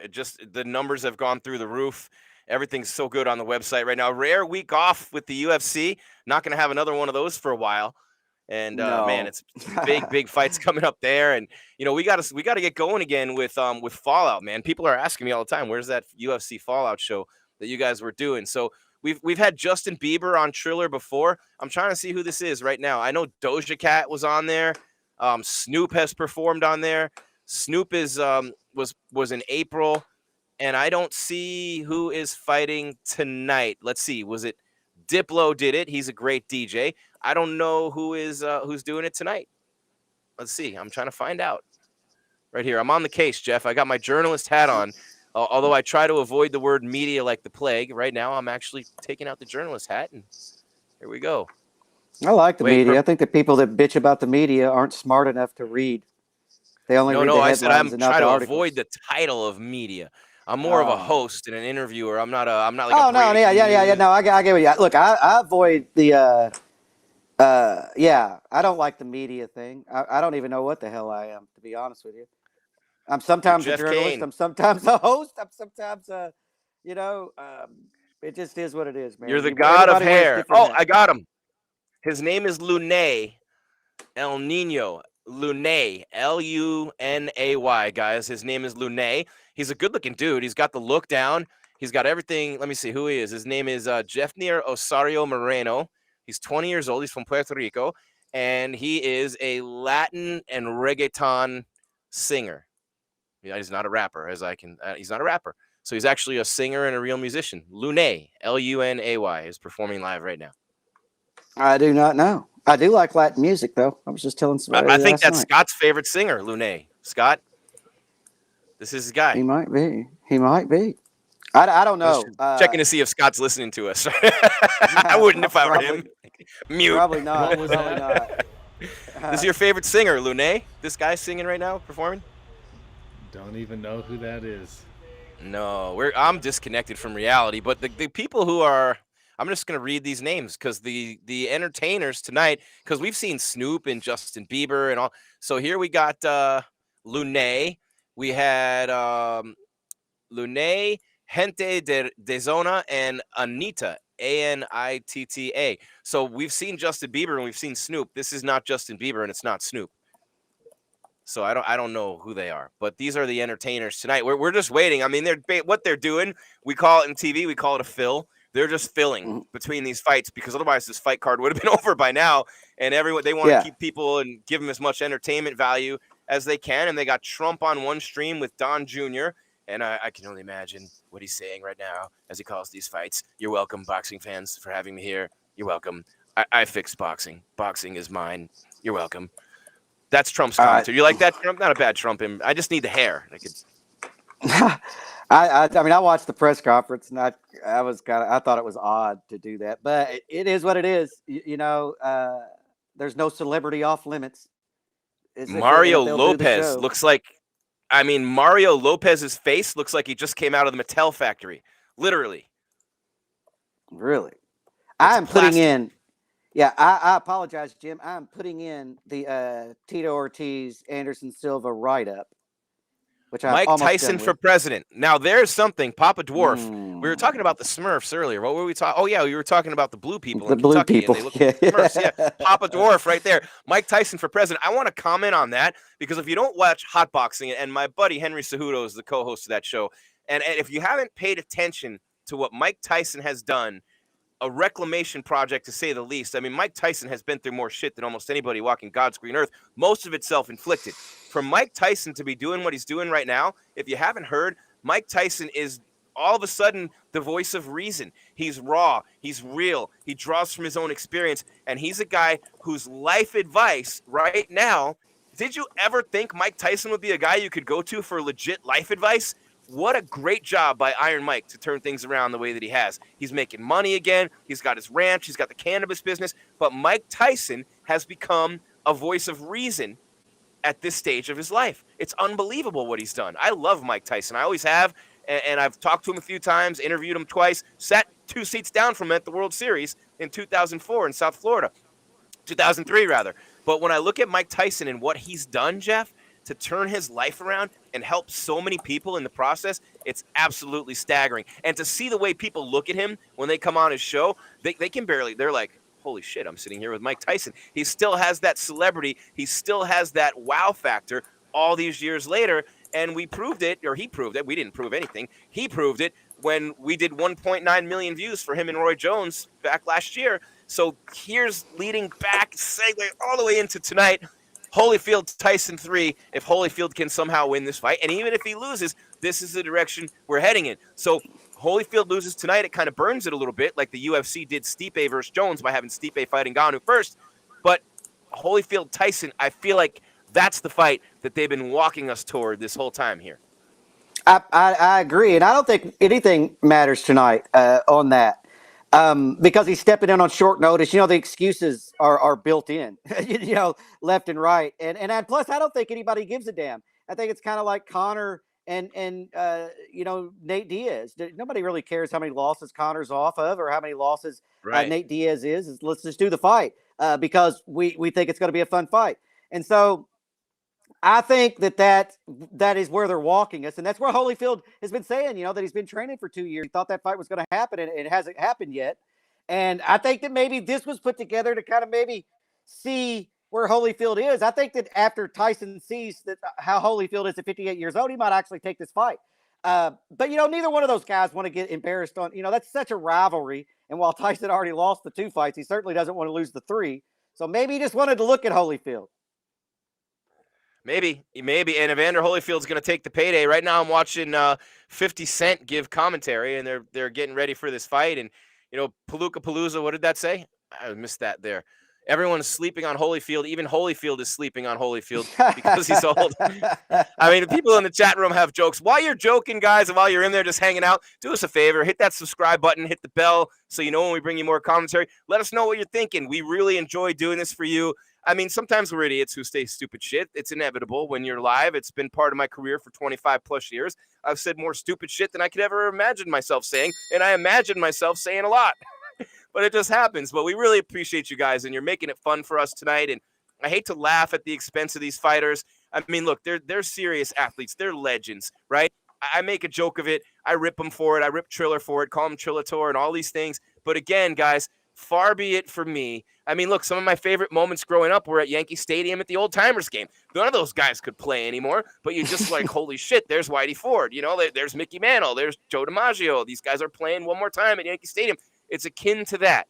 And people are buying it. People are watching it. So who am I to really denigrate anyone and sit here and say it's a farce and it's a an affront to competitiveness everywhere?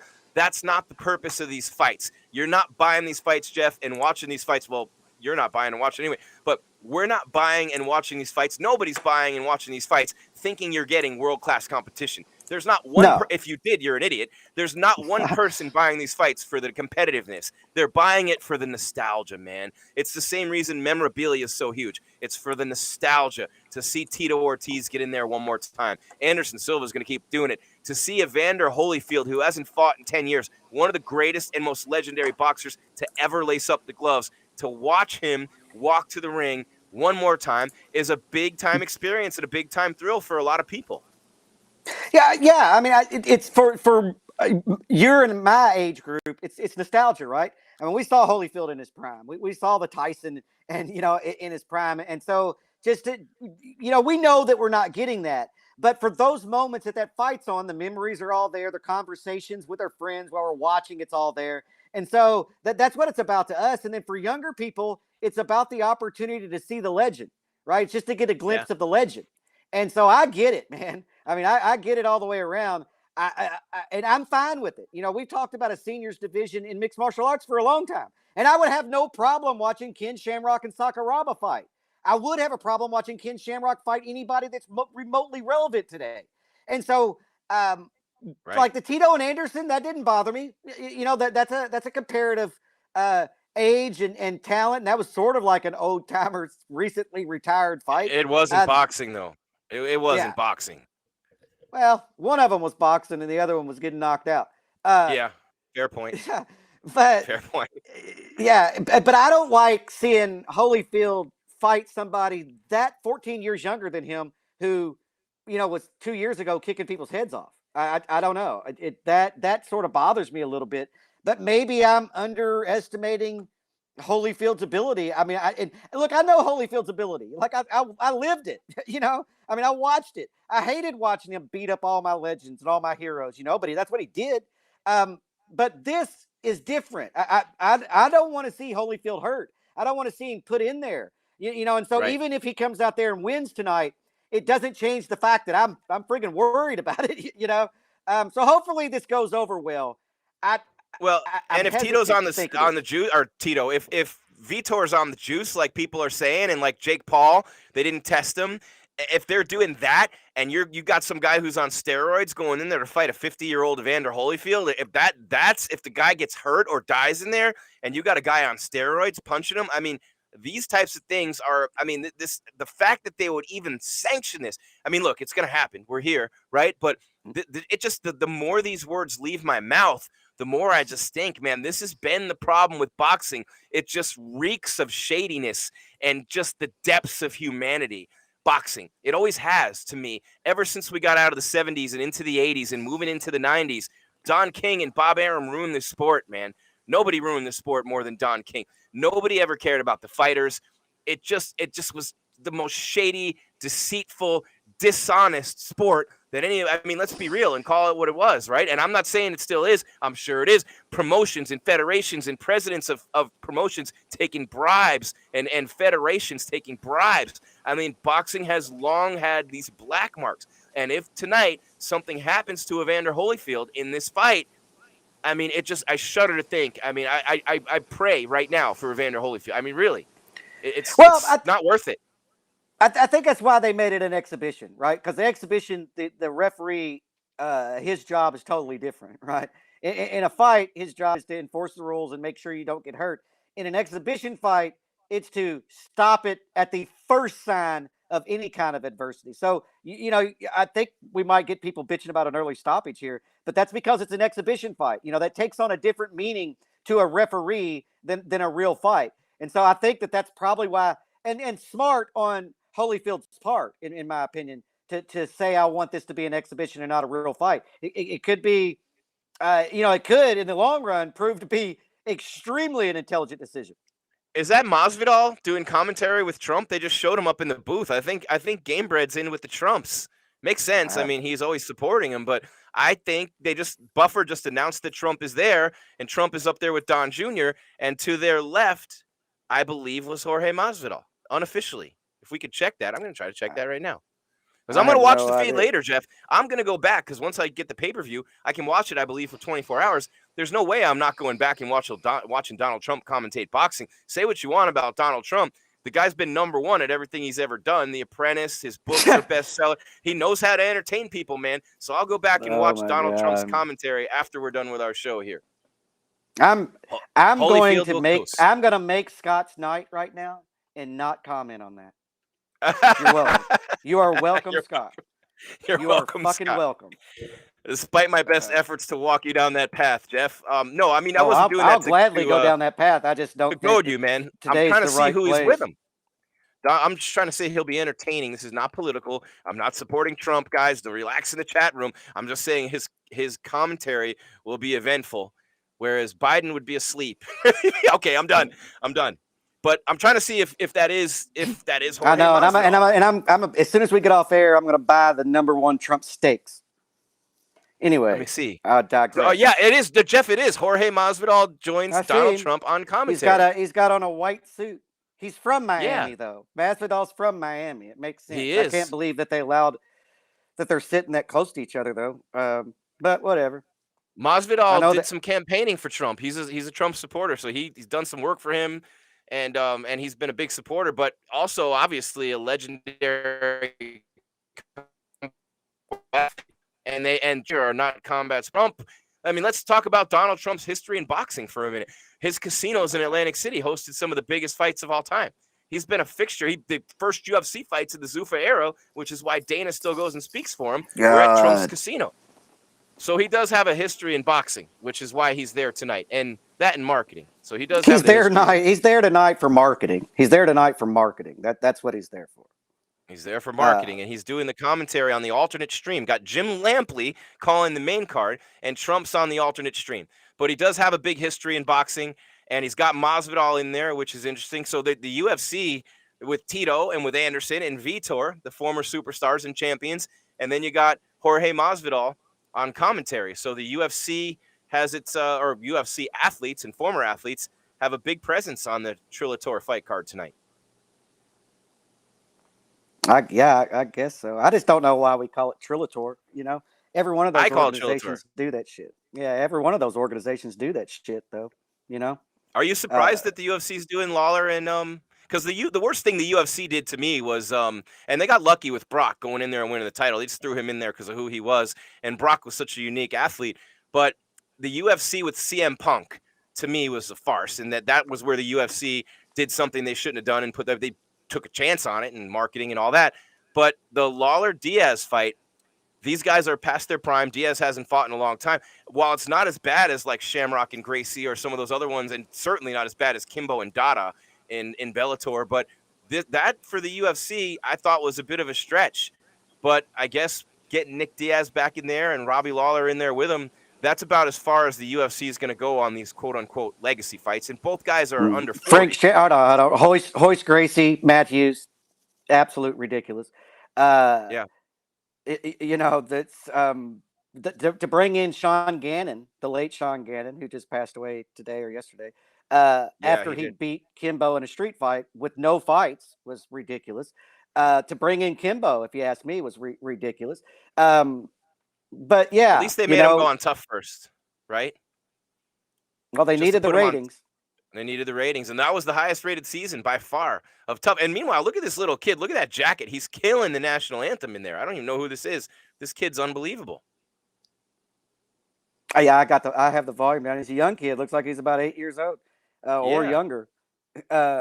props to him, man. You talk about not having nerves, and you're in front of, look at Rashad Evans. They got Rashad Evans there with the long hair. MMA fans are out there tonight. That jacket is pretty sweet, though, on this kid. Who dressed him? Nice. Yep, really good job there by this kid. I want to go back and watch his version of the national anthem. I lost my feed. I couldn't now, hear too. any of it. Yeah, he looked confident, though. He looked like he was belting that out with confidence. So, but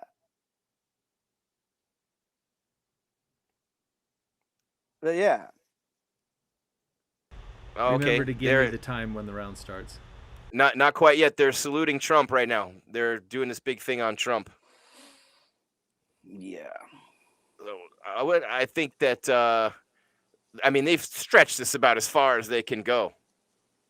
They've stretched it about as far as I guess they made Trump's mic hot, so Trump is now addressing the crowd. Is what's happening. That's what we're waiting on, guys. So hold on. I just want to go back since you already fucking pulled my string.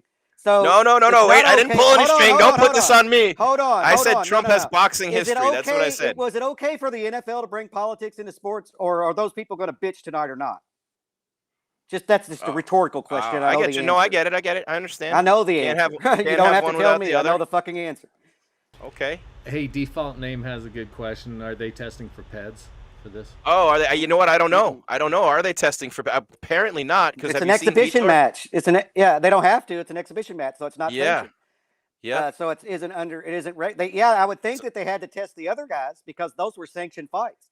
We haven't seen a legend treated like this since Apollo Creed in Rocky IV. I mean, this is what they're doing to Evander Holyfield. They're doing what they did to Apollo Creed in Rocky IV. And of course, that's a movie.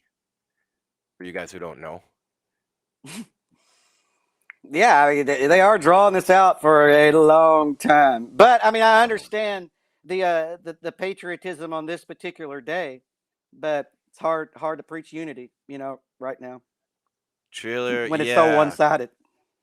No, I know. And on 9/11 too, we need that unity. We need that unity more than ever at this point. Binks Cat says Vitor is going to get schooled. I don't know.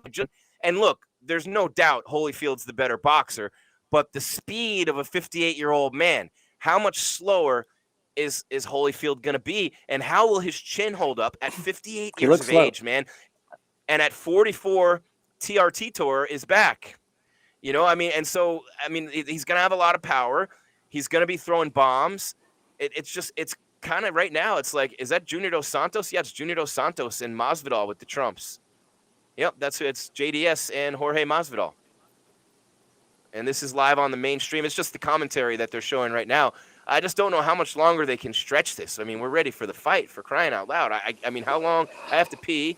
I'm 49. I don't know how much longer I can hold this for. Although Masvidal's looking pretty smooth in the white suit, though. I'll tell you that. That's a Miami thing. I lived in Miami for 12 years. The white suit with the black shirt. Big time Miami. If you ever played GTA Vice City, he looks like one of the GTA Vice City guys. Yeah, it's from Scarface, right? I mean, that's what Yep. he won. Tony Montana, that's what he wore was the white suit. So Masvidal has almost an exactly matching suit. But yeah, it's definitely a Miami thing. If guys they haven't gone down there. All I got in this world is my balls and my word, and I don't break them for nobody. Terrible, I know, but there's my Tony Montana for you guys. We're getting bored. Everybody can stretching. Do you want to hear my Tony Montana? I would love it. Yours has got to be better than mine.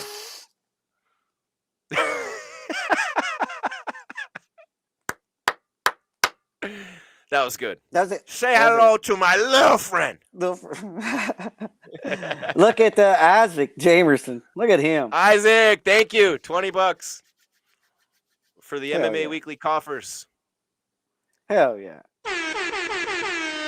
It's called Old Age and Diminished Ability. All right, guys, in the chat room, let's be real here for a second, because they're giving Trump a chance to campaign here for 20 minutes is what they're doing. But I want to know right now, and I want to know what you guys think of this fight in the chat room. Jeff and I want to know. Scott wants to know. We all want to know, what are you expecting to see in this fight? What do you think you're going to get from 58-year-old Holyfield and 44-year-old Vitor Belfort? Please, guys, help us out here. Michael Buffer's hitting the center of the ring. The ring walks are going to take another 15 minutes. But as I look at the tail of the tape, Holyfield's 3.5 inches taller. He's 20 pounds heavier. His reach is 2 inches longer. And he's 14 years longer in the tooth.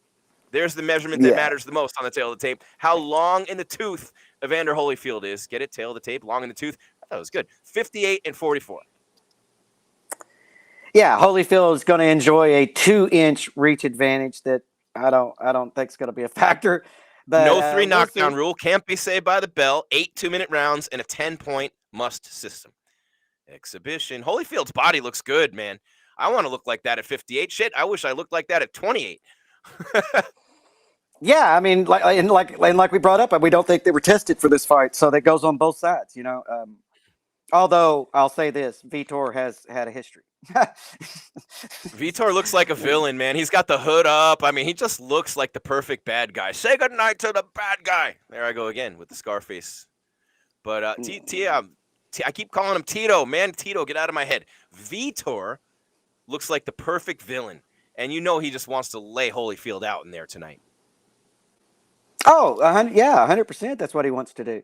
I mean, look, 44 isn't all that old. I mean, it is, but it's not. Especially for boxing, he could have a four-year career in boxing, depending on how this goes tonight. I mean, if you come in, your big boxing pay-per-view debut is knocking out Evander Holyfield, man, that's a damn good start to promoting yourself in the U.S. Vitor, and the reason why I said Vitor probably has pro boxing matches, I just haven't looked them up. I doubt this is his pro boxing debut, but if it is, I apologize. Vitor has a record in the boxing ring of 1-0. He beat Jose Mario Neves on April 11th, 2006 in Salvador, Bahia, Brazil. Well, there you go. So this is his second boxing match. Isaac and he says gets the Vitor. Headline a pay-per-view. We love you, Isaac. Isaac's always here, man, and he's always super chatting us. Thank you so much, Isaac Jamerson, by the way. I really appreciate you. We all do. And, Vitor obviously looking to combine the two sports, start his own promotion one day. Braden says Anderson better than all of them. I mean, I'm almost sitting here wondering and thinking that Holyfield's getting no respect at all, Jeff. He's like, Rod. Well, it's the age, man. Yeah. No respect.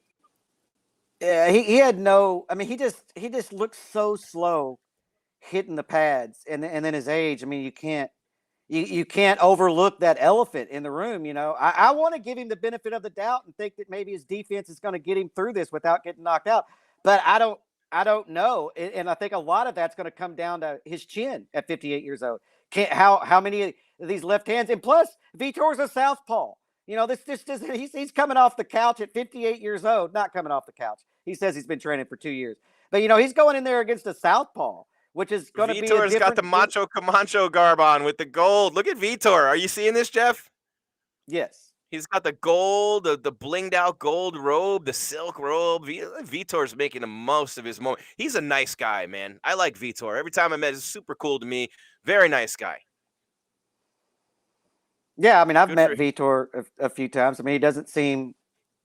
I mean, there's a language barrier a lot, especially whenever I was around him. He's broken. His English is a lot better now than it was then.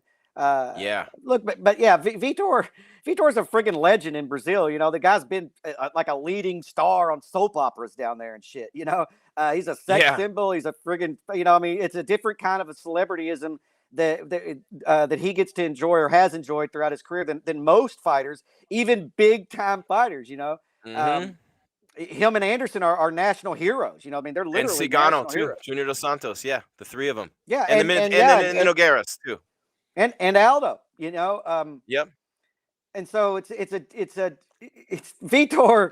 Vitor's had a great career, a long career. I mean, he won the UFC heavyweight tournament at 19 years old. He has at 19, the youngest ever, and he's a 2-division champion. Look at this, Jeff. Look at Holyfield. Not a real 2, but you know what I'm saying. He's had two divisions. He's a tournament champion and a light heavyweight champion. Yeah, I know. But he won the heavyweight tournament. Yep. So Holyfield still looks scary as shit coming down that ramp with that robe. I mean, he is ripped. I agree, TJ. He's jacked. He looks scary as shit. Yeah, that's TJ. Good point. If Holyfield can take a punch, he'll be fine. But he still looks like Evander Holyfield. He does not look like a 58-year-old man. Not one bit. And his ear is completely intact. For the record, his ear is perfectly intact. Just in case you're wondering. Damn it. Vitor is a cheater. I don't like That's dopers. my favorite That's why I love the meme. Diaz brothers. You know, John McDavid. that's been my favorite meme for the year. Like when the mask mandates came out, it's got fucking Evander and the mask is only on one ear, and he says, "Thanks, Mike Tyson." That's the funniest shit I've seen in a long time. That's fight related and funny. It's funny. It But is. yeah, it looks like he's got both of his ears intact. What he got for 7,000 headbutts, I'd have probably bit his ear too if I were Tyson. He headbutted me that many times. Well, that was the second time. I mean, if you watch that fight, that was the second time he bit his ear in that fight. He just decided to bite it real friggin' hard the second time. I'll never forget the first one, and then the second one. The anticipation and the buildup leading up to Holyfield Tyson 2, Jeff, was one of the greatest buildups I've ever seen. I mean, that was probably, to this day, the most anticipated boxing match I've ever been a part of. And I wasn't a part of it, but you know what I mean? As a fan, I just remember everybody, the world stopped, and everyone watched that pay-per-view. Evander Holyfield is one of the biggest stars in the history of boxing, in the history of sports. He was the man for a long time in the 90s. And then the fights that he had, man, so many times a world champion. And he had a lot of, he was dogged by steroid and HGH rumors for a long time. But the fights that, I mean, the Francois Botha fight, the Mike Tyson fights, Riddick Bowe, Ruiz, Lennox Lewis, Chris Bird, and you just look at the fights that Holyfield, Michael Moorer, I mean, George Foreman, Buster Douglas. I mean, there's no one this guy hasn't fought. He is a true living legend. Of all the fighters who have fought on these Triller Fight Club cards, including Mike Tyson, Holyfield is the greatest to ever step in there. There's no denying that. There's no, and Anderson Silva on the other side. Who has been a bigger, and I'm not saying he's a bigger star than Mike Tyson was, because no one was. He was a better boxer and had a much better career, all in all, from start to beginning or start to end, than Mike Tyson. I think you got to put an asterisk on Tyson's career because, unfortunately, we didn't see him at his. You know, we sent him away, and rightfully so, probably. He was convicted, so that's the way it works. But look, I'll say this: Holyfield and Tyson was our generation's like. Ooh, look at this, Ali Jeff. 18-1. Sorry, I don't want to interrupt, but I just didn't want this chat to go down. Look, Red put $50 on Holyfield to KO. Holyfield's throwing his jab. You know, he's pawing with his jab. I mean, he's sticking to basics. Holyfield, he understands the game. What time does the round start? It started. It hasn't started yet, as far as I can see. Oh, it started on my screen. I'm sorry. I hadn't seen it start yet. Okay. My feed is wonky and going. Yeah, are yours already started? Mine is not started. Yeah. Mine has started. I mean, we're 50 seconds in or 42. I'll go ahead and start it then. I don't think the main feed started yet. We're gonna have to rely on Jeff. Wait, what happened? I've got my the whole main thing feed. just. I've got the Triller fight feed pulled up. Oh, Holyfield. They're pouring water on Vitor. What happened? My whole feed went dead. I didn't see anything. Well, right now, Vitor landed a shot to the body that kind of knocked Evander back. Evander missed with a left hand and fell through the ropes. He got back in, and he just got hit with an uppercut and put on his ass. Oh, Vitor. I didn't see any of it, guys. Yeah. There's 30 seconds left in the first round. Evander Holyfield is up, taking a standing 8 count. 24 seconds. We're going to see if this round ends or Vitor finishes him. Straight left hand by Vitor. Holyfield's covered up. I don't know if he's going to survive. 10 seconds left. No. Referee stepped in and stopped the fight. First round TKO, Vitor Belfort over Evander Holyfield. Yeah, my feed just came back on, and it's Vitor celebrating with his family in the ring. So I lost everything there. Wow, that's a bad timing for that. But exactly what we thought, Jeff, with Evander Holyfield stepping in there at 58 years of age and, getting in the boxing ring. And, man, it's just... I mean, there's not a whole heck of a lot to celebrate there if you're Vitor. I mean, I don't want to piss on his parade, but it's just like, man, the guy's too old. He's 58 years old, man. He's just, doesn't feel right. I feel dirty. I mean, honestly, he didn't look bad. He was throwing his jab, and things were looking okay. And then Vitor landed a shot to the body that actually backed Evander up. And then Evander overcommitted, trying to take Vitor's head off. Vitor ducked and missed, and Holyfield literally fell through the ropes. And then when they restarted the fight, Vitor just dug to the body, uppercut, flurry to the head. I'm finally getting the highlights, Jeff. I mean, Holyfield doesn't look terrible. He didn't get knocked down that second time. The referee stops it. They're both still standing. But that's why the it's an uppercut exhibition knocked him fight. back. He threw a left-hand uppercut, an overhand left that kind of grazed him, and then an uppercut that popped him back. Holyfield lost his balance, but it was a knockdown, a legit knockdown. And there's Holyfield, and then he gets up, and then, that left did hit him in the temple. And then he came right back up with the uppercut and knocked him back. And the uppercut split the guard, if you want to call it that, but literally, split the guard with the uppercut and knocked him back. Just no speed, Jeff, like we talked about, no speed. And here's the finishing sequence. I'm finally seeing the replay now. And the left to he just kept. I don't know if this ref should have stopped the fight. Holyfield didn't like the stoppage. That doesn't look like a good stoppage to me. Then they shouldn't have made it an exhibition fight. Holyfield got to choose whether this was a professional fight or an exhibition fight. And that's the difference between the two, right? Is that the referee would have let that go if that were a real fight, but it was an exhibition fight, and you stopped that shit at the first time adversity. You had a knockdown, you had him hurt, you step in and stop it. But yeah, I said that before the fight started. Now we're going to have a bunch of people bitching about an early stoppage when they should be bitching that it was an exhibition anyway. Or they should be bitching that they put a 58-year-old in there.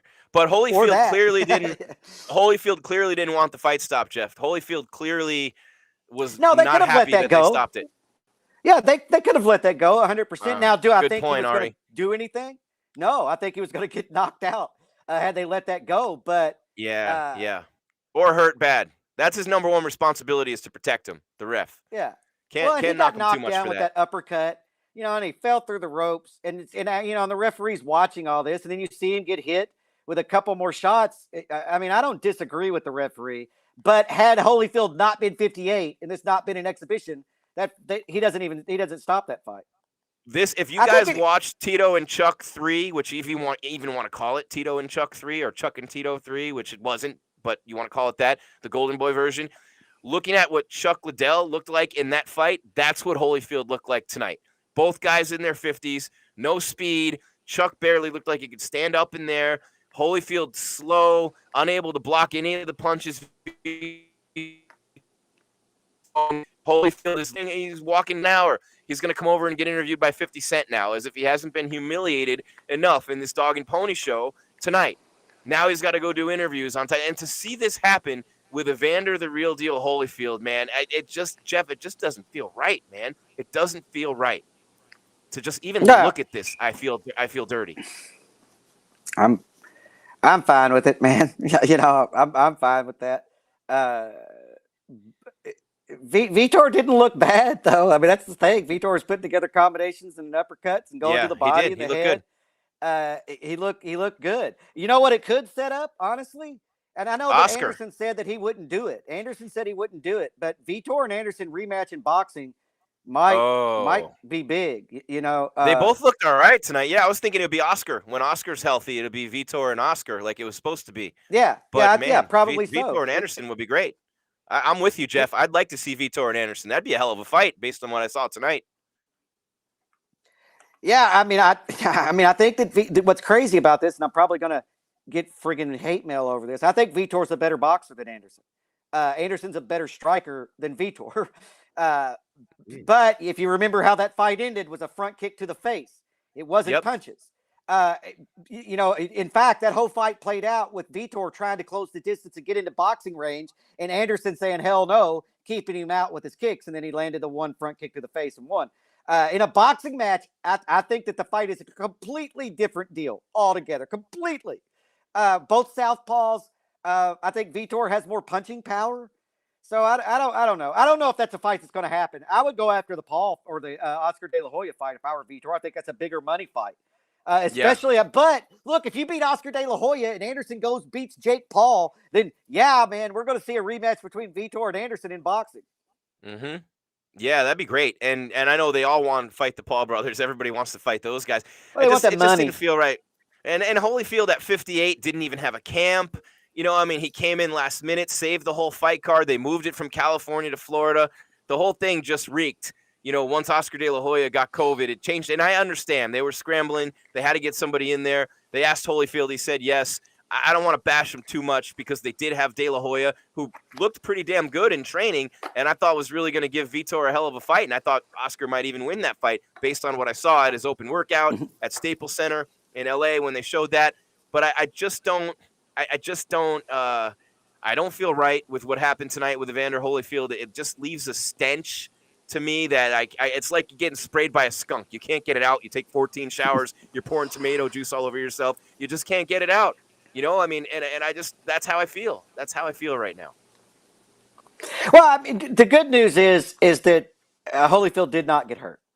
You know, he took a shot. He took one good uppercut, you know, and a shot to the temple, and he got knocked down. But he's not hurt, and he didn't take crazy damage. You know what I mean? We didn't have to see that, so that's good. And he got a payday, you know, and so hopefully we don't have to. Actually, I was going to say hopefully we won't have to see him in there again. But actually, I think Tyson Holyfield 3 is more likely to happen now. Tyson would kill him based on what I saw against Roy Jones. Tyson would be dead. Tyson, don't you agree, Jeff? I mean, there's a topic. What do you guys think in the chat right now? We still got a lot of people in there. If Evander Holyfield that I saw tonight gets in there against the Mike Tyson that I saw against Roy Jones, it's a murder scene.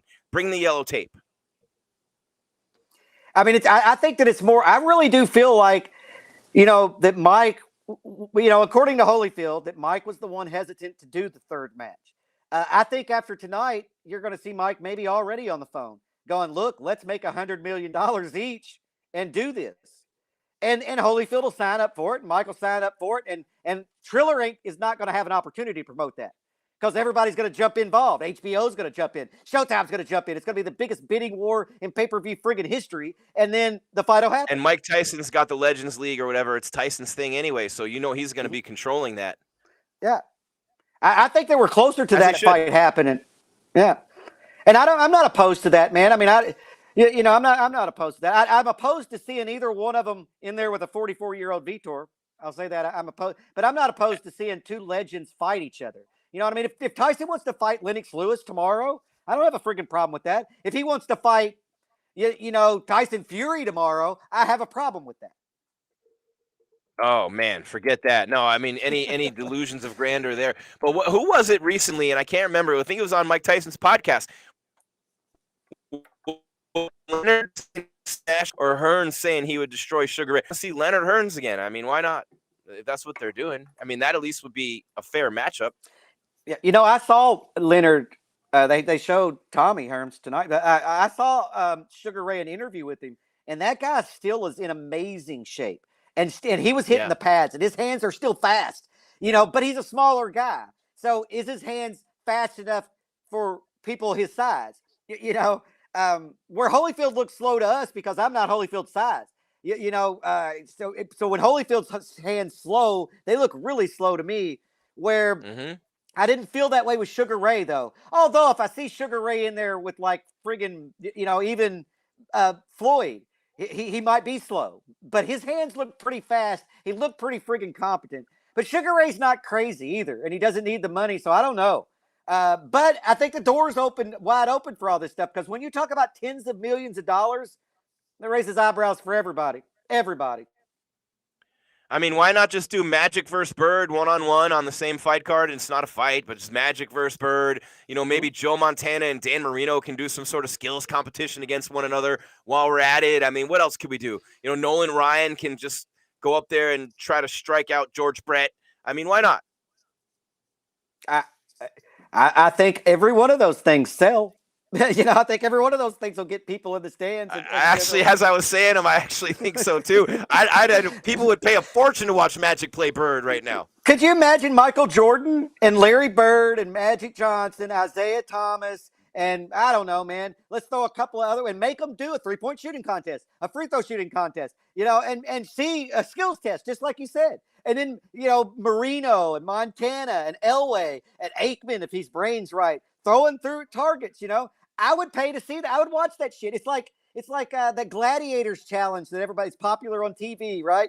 Everybody watches that shit, but except we're going to have real stars doing it. I think that actually you stumbled on a genius idea. How about like Leif Garrett versus Marky Mark versus Jonathan Taylor Thomas to see who the all-time matinee idol is? Why not? Yeah. The decades, Well, the eras. I want to see them fight. I want to see them fight. I just Poster want to see boys. Larry and them shoot baskets. Yeah, I want to see them fight. But yeah, I mean, what's weird is that everything's off. Everything's off. Like the possibilities are really endless. It's kind of nuts because we're Oh, so man. used to the traditional model, right? We're used to the traditional model. The traditional model is you fight amateur, you fight, you get a couple of fights on ESPN undercard, you get the first fight on the pay-per-view, and then you build yourself up, and that's just the way the fucking shit works. Jeff, It's I not how got it it. works. I got it. I got the main event. Are you ready? What's it? Hogan Flair steel cage match. Main If it's event. real, I'm down for Hogan that. Flair. Real. Yeah, I'm down for What that. you if gonna it's do, real. brother? When the largest arms in the world wrap themselves around you.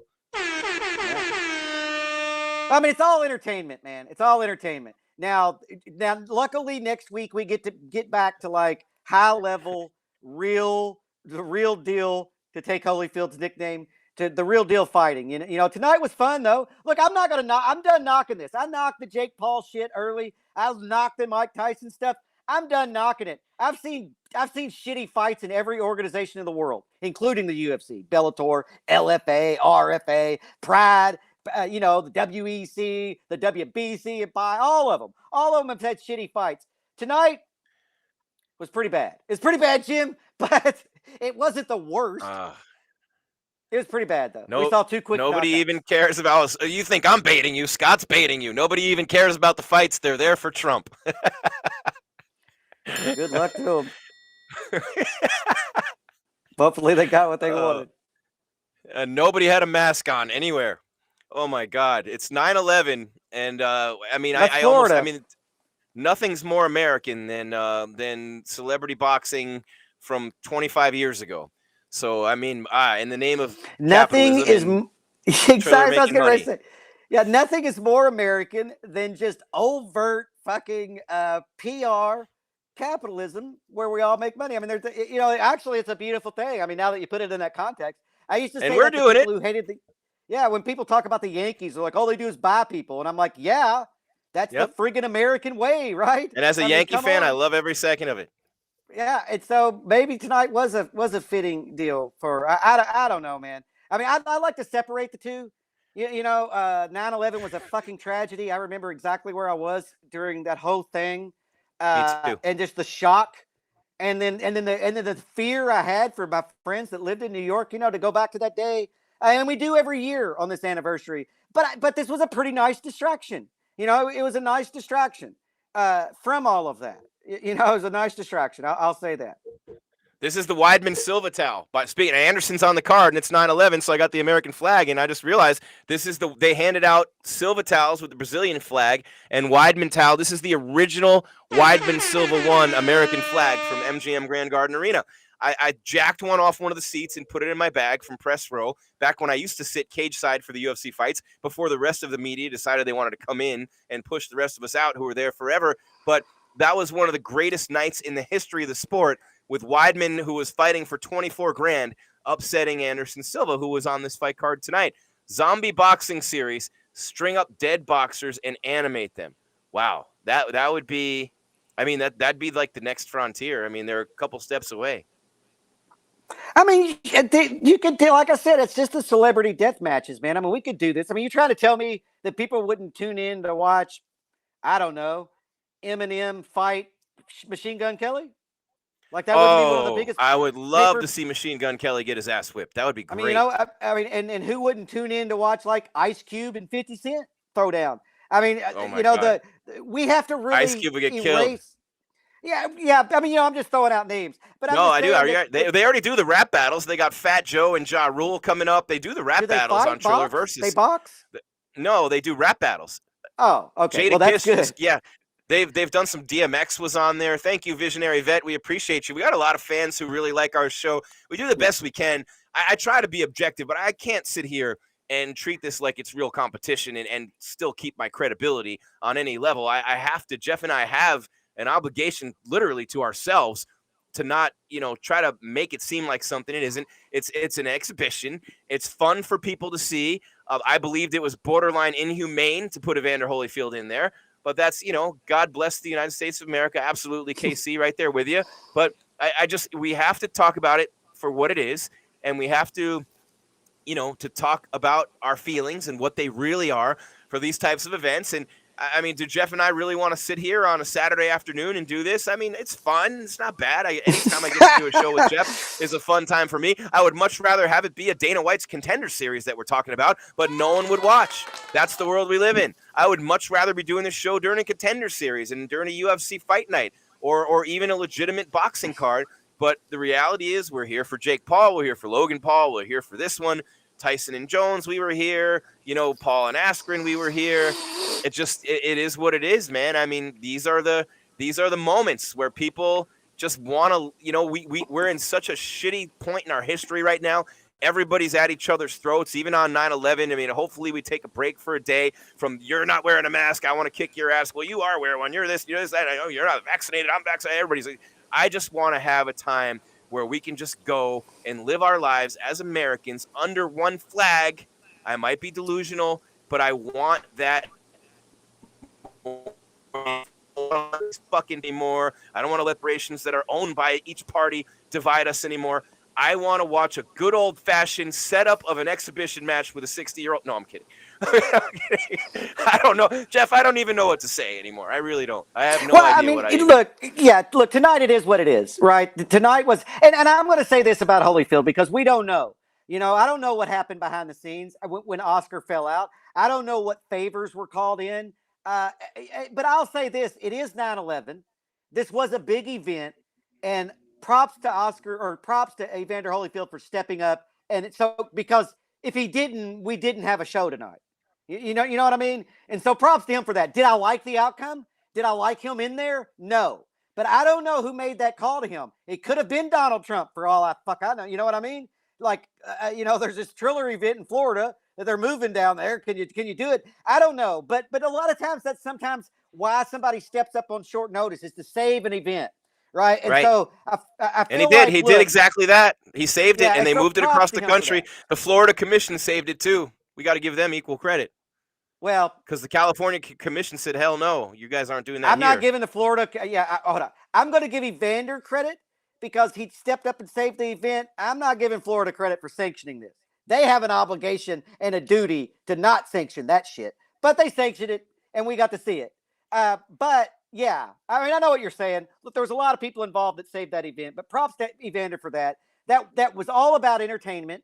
That wasn't a world title. That wasn't moving up the rankings. That wasn't any two fighters that are even relevant in any boxing organization. You know what I mean? And so it was what it was. It was us entertaining, being a little nostalgic with some legends, with Tito Ortiz and Anderson Silva and VITOR BELFORT and Evander Holyfield. All four of them are legends on this historic day in United States history. And so I think if we just take it for what it was, tonight wasn't a bad night. If we want to act like it was a different night and more was on the line, then yeah, man, that was really shitty displays of boxing in there. But I was sort of entertained, Jim. I'll say that. I was sort of entertained. Did you just what did you call it, Jeff? You called it a where did it go? Wow, there's a lot of chat coming through. I just read it. You called it a setup of an exhibition. I mean, it kind of was. I just really think that I give credit to Holyfield. I don't want to rip on a legend. I think it's sad to see. I don't either, man. And I don't want my lasting image of Evander Holyfield to be this. I mean, I didn't want my lasting image of Emmett Smith to be in a freaking Cardinals uniform either. The end very rarely comes gracefully. How many Khabibs are there out there? How many Khabibs, Jeff? Very few. One. How many GSPs? Well, GSP and Khabib are the two that I think of who just went out their way, and GSP wasn't undefeated, but they both went out as winners. They went out on their own terms. They weren't embarrassed on the way out at all. I mean, very rarely do you ever see that in any sport. Very rarely. Yeah, Chong. I was also more excited about Anderson Silva and Tito Ortiz. But I was intrigued. Great. Yeah, I was intrigued to see how Evander was going to deal with the problems that we talked about: the speed, the youth, the power, the southpaw. Well, now we know he didn't deal with them well. But I was really I enjoyed watching Anderson sleep Tito, and he slept him. I mean, stiffened him up, slept him face down on the canvas, slept him. Oh. So that made the That's night what worth we it to came me. for. You and I both said that at the Look, beginning of the and show. I That's hate to number say, one look, on this for us. And I like Tito. and Tito's a fucking legend. You know, I'm not going to Yep, knock he Tito. Tito is. Ortiz is a legend. Tito Ortiz helped build the UFC. If it I wasn't give for him Tito credit. Ortiz, the UFC never gets to have the Ultimate Fighter. They are Yep. out of business before that shit even goes down. And so I'm going to say that about Tito. I don't like seeing Tito face down on the canvas, so I jokingly say that. But I didn't hate it. I didn't hate it. Yeah, I mean, it was what it was, man. You know, some nights we're going to be in here talking about the greatest fighters in the history of the sport. We're going to be talking about people in their prime. We're going to be talking about bullshit stoppages, cuts, illegal knees, and shit. And tonight we're just talking about an event for nostalgia, an event to kind of take place on a night that that you know, I think that Triller tried to bring kind of America together with the national anthem and the former president. Yeah. But I When think you that they got failed. Trump on commentary and 58-year-old Holyfield, it's not a serious sporting event. It's just not. Yeah, It's yeah, not. no, And yeah, they'd be the first ones to tell you they're not marketing yeah, it as a sporting event. yeah, It's entertainment. yeah, exactly. All we needed was a fireworks show at the friggin' end with some drums and shit, and then it would all been complete. I'm not gonna knock that. You know, it is exactly what I thought it was gonna be. I felt like it wasn't as bad as the commentary, but I had the volume down. I'm like, I go Oh, back that's and watch messed it. up. WN, look at this. Evander looked crunk. Test him for scissor. I didn't see any white styrofoam cups. Wasn't sure. Yeah, I don't And know. Lil Wayne was nowhere to be found. Wheezy wasn't there. Yeah, Evander's 58 years old, man. Can you call me when you're 58 and tell me if you look as good as Evander did? I used No, to love Brian watching Baker, we Tito. all used to love watching Tito, man. I mean, we both loved watching Tito Ortiz, man. What was more fun at that point in time as a UFC fan than watching Tito Ortiz? He made it a big event just by being there, man. Tito was, to me, the first guy who did that.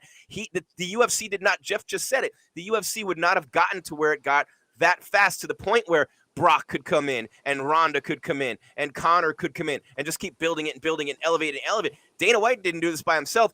These stars did it for him. Chuck Liddell would not have been Chuck Liddell without Tito Ortiz. Chuck didn't have the personality. He needed the guy with the big mouth to sell those fights. Chuck brought his fists in the mohawk and the tattoo. Tito did everything else, and then Chuck knocked him out. And Tito was that guy, Jeff, who everybody wanted to see either knock his opponent out or, more often than not, get the shit beat out of him. People wanted to see Tito Ortiz get knocked out by Chuck Liddell. But Tito Ortiz, the UFC, and Tito does not get the respect that he deserves from the UFC. Tito, and a lot of it's self-inflicted, Tito Ortiz does not get the respect that he deserves from MMA fans for what he did in that sport to make it what it is today. I wholeheartily believe maybe they'd be there without him, but he pressed the gas and got him there a lot sooner than they would have. Well, I mean, what I was saying is there would have never been an Ultimate Fighter. The UFC would have been out of business. You know, if there was not a UFC 40 between Tito and Ken Shamrock and then a UFC 47 between Tito and Chuck, they never make it to the Ultimate Fighter. They're out of business. They are $40 million in debt. Spike TV doesn't fucking pick them up, and they're gone. That's the end of it. And we're all watching Pride still to this day. That's how that worked out, or would have. But Tito and them had big fights. Tito understood the power of a heel, right? He understood the power of a heel. Chael Sonnen stole that shit and ran with it. Yep, he did. Chuck wasn't a heel. He was just quiet. And because he was quiet, he kind of got to assume the role of the good guy because Tito just embraced that heel role so perfectly. And so Tito understood the marketing. He understood the PR. He understood how propaganda works. He understood all of that. You know, he understood that, beating, it doesn't necessarily matter who you beat sometimes. It's just getting the win and giving people a show. And so, Tito was definitely ahead of his game for sure. I didn't like his fighting style. I mean, I've seen tons of fights in the third round. Tito get a takedown 1 minute into the fight and everybody just leave but that's not Tito's. Not only I've seen Matt Hughes do that too. It was just a time, but it's a testament to how dominant they were in top position. Is that you just knew that once they got a takedown, you're like, fuck it, this fight's over. Let's go get it, get out of here, beat the traffic. Let's beat the piss line. Tito's a legend though, man. Tito's a legend. And hopefully he doesn't have to do this stuff anymore. And I'll say this: people are hard on Tito. Tito's genuinely a nice guy. Do I think Tito has good intentions? yes, Tito has good intentions. Sometimes I think maybe I don't know. I'm not even gonna. Tito has good intentions. Let's just leave it at that. You know, and Tito's And he not got a lot bad of dude. flack for the whole Jenna Jameson thing. He got a lot of flack for that, and then he runs for city council and wins, and it seems like he made a clown of himself there on some level. He has a knack for putting himself in a position where people love him and then people hate him, but he's always been able to find that spotlight, Jeff, and he's always been able to bask in that glow. He creates a buzz everywhere. I remember I was in Vegas for UFC Fight Week in 2019. And it was the Hall of Fame Awards that night or whatever it was. I think, no, it was when Bisping and Rashad Evans went into the Hall of Fame. Tito was at the center bar, the Shark Bar or whatever it was, in the Palms right after Fertitas bought it. And he was just holding court, man. And there were a ton of fighters in there. And it was 10-1 people around Tito than anybody else. I actually sat with him for a while that night. We had a couple drinks together. And I just remember thinking, wow, this is the second time I had met him. And he was such a nice guy. And every single person who went up to Tito, he took a picture, he shook their hands, he legitimately cared about the fans. And you don't see that from everyone. A lot of the superstars and UFC fighters are better than most other sports, believe me, after I spent all the right by all of them. But Tito Ortiz took the time to shake every hand, take every picture. And granted, it was after his career was over and he loved to go and bask in the spotlight. It's hard to give that up. But I sat there with him and Big John for probably 2.5 hours at the pond, or that week. And just like literally, I mean, and Big John's there and everybody's there. Gaethje was in there. Gastelum was in there. All these fighters are in there. And Tito Ortiz was the biggest draw. He was the biggest draw in that room of MMA and UFC royalty and current fighters. He was the guy everybody came to see. Well, he's approachable. Look, like before Tito's fights, like when UFC 40, UFC 47, he enters the arena and jogs around the concourse. So you're out buying a beer or a T-shirt, and there's Tito Ortiz running by in his beanie and everything, and he'll stop and take pictures with you. So he understood making the moment bigger than as big as it could be. And so I give Tito that. And Tito always had the outfits and shit and the punishment athletics and he was trying to do his thing. He was just the sport wasn't ready for that. The beanie, all that. Yeah, the sport just wasn't ready for that yet. And then he WWE'd it. He was the first guy to WWE it. Yeah, he was. Yeah, no, I agree. But Tito's, like I said, I met Tito. Fuck, man, UFC 37 or so in there, or like when I first talked to him. Yeah, okay, and stuff. And then and then I was around him at the events that I went to, and Tito was a good dude, man. I was always critical of him because I always thought that people elevated his fighting skill, but he won a lot of fights, man. I feel like he would get smoked today, though. I really do. I feel like Tito's. I mean, the sport's evolved so much. I feel like he would have no shot to be a champion today. Yeah, but I'll tell you where I was. When I was a Frank Shamrock fan. I feel Frank Shamrock was the first mixed martial artist, the true mixed martial artist. And he's hammer fisting Tito, and so I was always on the opposite side, right? I was the Chuck Liddell, knock him out. Except for when he fought Ken. I did that. That's like the only time in Tito's career I was pulling for him. I'm like, beat Ken's ass, Tito. The first time though, like once we got to like Ken Tito 3 or whatever, it got to be stupid. But the first one was not at all. That was a rivalry. Like that's probably the biggest rivalry up to that point in the UFC history. Tito and Chuck. I think it's still top 3 to 5. No, Tito and to this Ken. day. Yeah, Tito and Ken at UFC 40. Tito and Chuck got to be bigger, but at the time, no rivalry was bigger than Tito and Ken at that time. Oh, now, they Chuck hated and Tito each other. Oh, they fucking hated each other bad. Dude. They hated each other, man. Ken legitimately wanted to kill Tito. And Tito just as a matter of fact, face. That's probably why Tito was able to do what he did, because Shamrock lost his mind. Yeah. Yeah. I mean, he threw that chair at the press conference, man. Yeah. I mean, it was Tito could get under Ken's skin like There's nobody. Ken Shamrock right there. Speaking of WWE, he crossed over and was a big star in the WWE, and a lot of that was the result of what he was doing in the UFC. Look at Tito. Look at the young Tito, the blonde hair. I mean, he just knew what he was doing. He's laughing. Look at there's your illustration right there. He's just trolling Ken.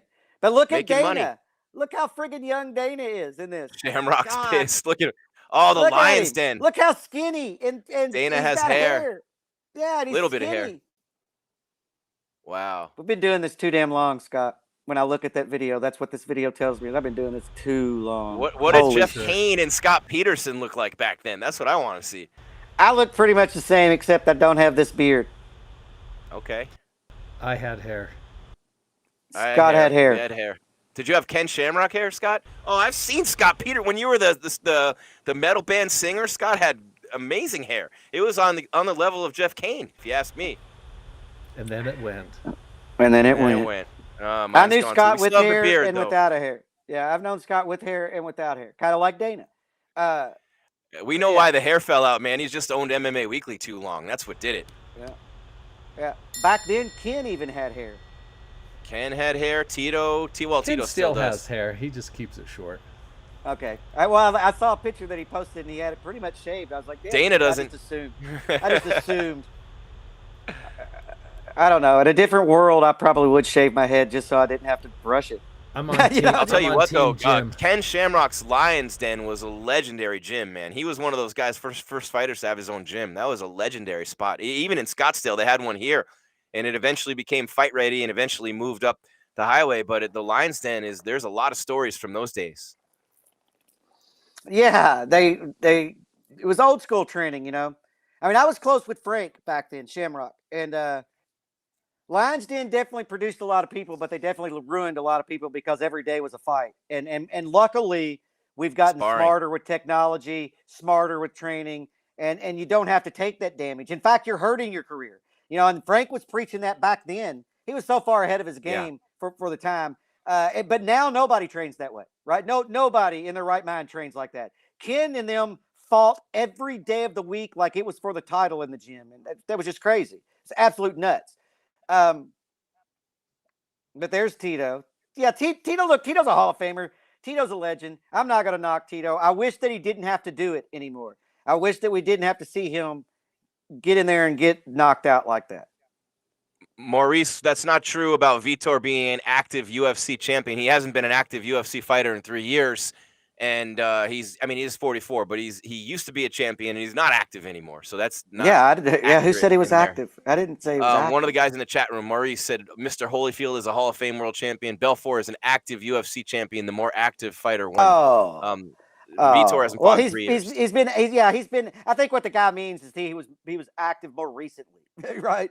Vitor's the one who's been more active more recently. I don't know. I guess Anderson. And then watching this fight tonight, seeing if anybody's active. I mean, I don't know if the word active is the word that comes to mind for any of these guys anymore. Although Silva, I think Silva could fight a couple more times and be all right. Clearly he was done in the octagon. And Vitor Silva, I think Vitor De La Hoya, you know what? I would actually look forward to doing this show, Jeff, for Vitor and Oscar. They have to, well, I don't want to say run it back because they didn't fight, but they have to redo that.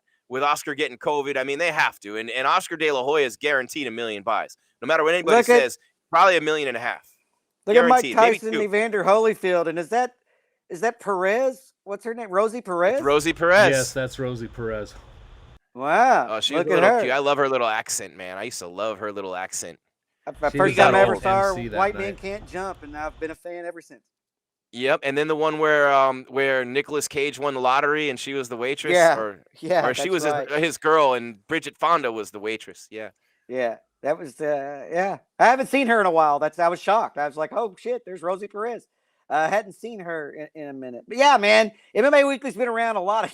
When Scott Rose all that old footage, man, it makes me feel old. I'm like, I forget. And before we went on air tonight, my wife said, so who's fighting? And she looks at the fight card and says, this is a huge fight card. And I was like, Evander Holyfield's 58. She's like, no way he's 58. And I was like, yeah. And she's like, well, maybe it isn't such a big fight card. But she's the novice fan. She doesn't watch fighting. She doesn't want anything to do with fighting.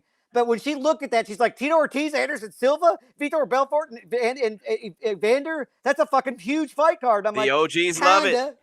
Yeah, kinda. But the OGs love it, Jeff. We're the OGs now, man. We're the OGs. But I remember Oscar De La Hoya fights, just to pick up on that. I mean, we got to do the Oscar Vitor thing because I remember, and I was married, and my friends' wives or whatever. I mean, back when we made the mistake of being married. But I literally thought when I we would order fights, right? And no matter who it was, my ex-wife, all my friends' wives, they'd be pissed off that we were ordering the fight, spending money. What do you have to order that? Who's fighting? So and so. No, who's fighting? You know, it's Taylor and Winky Wright. Who's fighting? It's Mosley and Vargas. No, they didn't want us to order them. Who's fighting? De La Hoya. Okay, you can order that one. They all wanted to watch Oscar De La Hoya, right? And I believe he might be a 2 million buy still, at least 1.5 million. So Vitor fights Oscar. They're going to do 1 million. I don't know how many buys this one would have done tonight with Holyfield. I don't know. I have to see the numbers. I know from our numbers, they don't stack up to what Tyson and Jones was or some of these other Jake Paul fights. But I think Oscar De La Hoya gives you 1.5 million buys, and he gives us 1.5 million views. What do you think? Yeah, I don't. Yeah, I mean, what fight is it? Sorry. Oscar De La Hoya against anybody, but Vitor. Okay. Vitor and Oscar, because it was supposed to be Oscar No, tonight. I think that does over 1 million. I think Mike Tyson and Evander still does over 1 million, right now. Yeah, you're right. 1.5 million. I apologize. I got an email of the fighter reactions to Anderson, so I threw it in real quick. What are some of them? I'm doing double duty. You can find them on MMAWeekly.com. What are some of the reactions that you got? Do you still have them up on the screen? Well, yeah, Diego Sanchez says Anderson was precise with his hook. He drilled Tito right in the spine, and he was out. I don't know that I saw that, but okay, Diego. Chris Weidman says, man, Tito was out for a while there. Hope he's all okay. As Weidman, the sentiment Weidman usually brings. Right. And then Jake Paul and this is Michael Chiesa. Jake Paul versus Anderson Silva is the fight to make. No one can tell me otherwise. Okay. Seen better fights behind bars. Chris Guest, seen better fights. There's some pretty good fights behind bars. And speaking of which, Ben Askren said Kimbo Slice against Sean Gannon. By the way, one of the best fights I've seen. Go ahead, Jeff. I'm sorry. I just was feeding off that chat comment there. Well, funky. Ben Askren put, I started this MMA fighters being boxers trend. And then he says, I'll no, you didn't, Ben. I know, but then he says, I'll unretire if they give me someone I can KO 100%. Knocking someone out looks kind of fun. Ben, that's the problem. That's the problem. When Holyfield is 78, we'll give you a call. Who is like? Why don't Ben and Tyron Woodley with getting this tattoo and he's still coming out and talking all the time about the I can never look at him again with the same respect after he gets a Jake Paul tattoo. And Ben Askren, the way you got knocked out, you should never embarrass yourself as to tweet one time about any of these fights after the display that you gave us and humiliated our entire sport. I love Ben Askren, but come on, man. Just be quiet. Be quiet, man. You got knocked out by an internet guy in one shot. You got knocked out by Jake Paul with basically one punch in the first round. You should never respond or give analysis on any of these fights ever again, or any fight. Ben Askren, you can talk about fights anytime to me. You have more knowledge about fights than me and Jim combined. Not boxing. Did you see him box? No. He's right up there with Nate Robinson. Him and Nate can be the commentators for the next Jake Paul fight. Well, I think Ben Askren did what people are doing right now. He took a payday. He just took a payday and went back to his golf course. I mean, he had like a hip replacement, didn't he? Before disc the fight. golf, right? Isn't he a disc? He's a disc golfer. I like Ben Askren. I just don't think he should commentate on any fights ever again after what happened against Jake Paul. That's my only thought. I like him. Well, I mean, that's saying a lot. It's like saying Stipe shouldn't commentate after what happened with Francis, or you're gonna say no way. You can't compare Stipe and Francis to Ben Askren getting knocked out by Jake Paul. Yeah, no. I'll say that Stipe's knockout was 10 times worse than Jake Paul's. But it was to a legitimate fighter in a legitimate championship fight. This guy got knocked out by a Disney actor. Yeah, he did in a boxing match. Yeah, he did. I mean, if they're in a wrestling match, then Jake Paul's pregnant right now with an L. Yeah, you got a good point there. And so it's just a different. And then Ben look, Askren was just making. Askren's inserting himself in the. He's doing what he should do. He's inserting himself into the conversation and keeping himself relevant somewhat. Attention is the new currency, Jeff. Attention is the new currency in America. 2021. What is this? Bum fights are more entertaining than these fights lately. Oh, I don't know if there's any difference, Brown. I mean, sometimes competition's a little steep for those spots under the bridge, man. There's probably some good brawls in there. Yeah. I mean, it's people watch bum fights. That's what's crazy about this. People are complaining about this, but they sure watched Kimbo fight just complete and utter cans in a backyard. So I'm not too upset with that. I got tonight what I thought I was going to get. I knew Tito wasn't going to look good, and I was worried that Holyfield might not look good. And he did not look good. Vitor looked pretty damn good. And Anderson looked pretty good. That's all I can walk away from it. Yeah. I think that Anderson has more boxing fights in him, and I think Vitor has more boxing fights in him. We'll see who they line them up against, because I think both of them are too dangerous for Jake Paul. You know what I would love? I would love to be a fly on the wall, because we know Dana White says he doesn't watch these. I would love to hear his commentary. That's what I would like to hear, his commentary of these fights, because he says he doesn't watch them, but he's watching. He has to be watching. Oh, I can almost tell you. Okay, so to be a fly on that wall. Somebody will ask Dana this week, right, at the event this weekend. They'll ask him if he watched Triller and what he's thinking about it. He's going to say he did not watch it, and then he's going to say that Anderson was cut by the UFC. Tito Ortiz hasn't been relevant in a decade. And Vitor, I don't know what he's going to say. He might not say anything about Vitor, but he's going to say that Holyfield's 110 years old. And so that's how this is going to go. Anderson was cut by the UFC. Tito hasn't been relevant in forever. Yeah. And Holyfield is 110 years old. He's going to say it was a disgrace that they would even sanction it. And he's going to say the only thing that sucks is that Vitor didn't knock out De La Hoya. He's going to take a shot at Oscar. He has to. He can't not. Oh, he's going to accuse Oscar. Yeah, he's going to accuse Oscar of just pulling out of the fight without having COVID. Time is cruel, man. Time is cruel. Watching Holyfield tonight just reminds me, man, life is short. Life is precious. That's why all this bitching we're getting, all this fighting, friends that are lifelong friends. If this 2 days of us could be gone tomorrow, and people are sitting here wasting it. Just don't waste the time that you have. If these Triller fights are good for anything, it shows you the brutal effects of Father Time, all right, which is undefeated. So please take heed and understand that we only get one life. It goes by in the blink of an eye. If you don't believe me, rewatch the Holyfield fight, if you want to call it a fight. Rewatch that if you don't believe me on the effects of Father Time and how fast and how precious this life really is, guys. I mean, and appreciate who Holyfield really was, because he was an absolute beast. He's a legend. He was one of the greatest fighters of our lifetime. Yeah. Who represented our country in the Olympics. I mean, I could go on. To see him tonight doing this, and I know it's a payday, and I'm trying not to take it too seriously. I just don't want to think of him. I don't want to think of him this way. I want to think of him as the guy who was dominating Mike Tyson. I want to think of him as the guy who was beating the top fighters of his era and who put all those belts around his waist. That's what I want to remember when I think of the real deal. I do not want any part of those memories from tonight, but we should really appreciate life a lot more, because it can end. I mean, all those people 20 years ago who were just going to work in the Twin Towers or the Pentagon or on that Flight 93, they didn't know they weren't going to make it home that night. None of us do. None of us do. No, I mean, the reality is that we could die any second of any given day. Period. Some people watching probably wish we would. Yeah. I mean, that's the reality of it, and that's why we create all these shit in our head to try to distract us from that reality, because it's an uncomfortable reality. The reality is we're flying around on a rock at fucking 17,000 miles an hour through fucking space, and anything can happen at any fucking moment. But that makes a lot of people uncomfortable, right? Talk about anxiety, and I'm not trying to give anybody anxiety. Make yourself as comfortable as possible. But at the end of the day, you never know what the hell's going to happen. And life is short. And I'll tell you what, at 49 years old, it was yesterday that I was in high school. Literally yesterday. I will say this, though. As you get older, just remember you always think you're younger than Lorenzo you are. Lamas. That's a great show, Renegade, by the way. I love that. I used to watch it late night all the time before Baywatch came out. This is my advice to younger people, is that as you get older, you're in your mind, you are always younger than you actually are.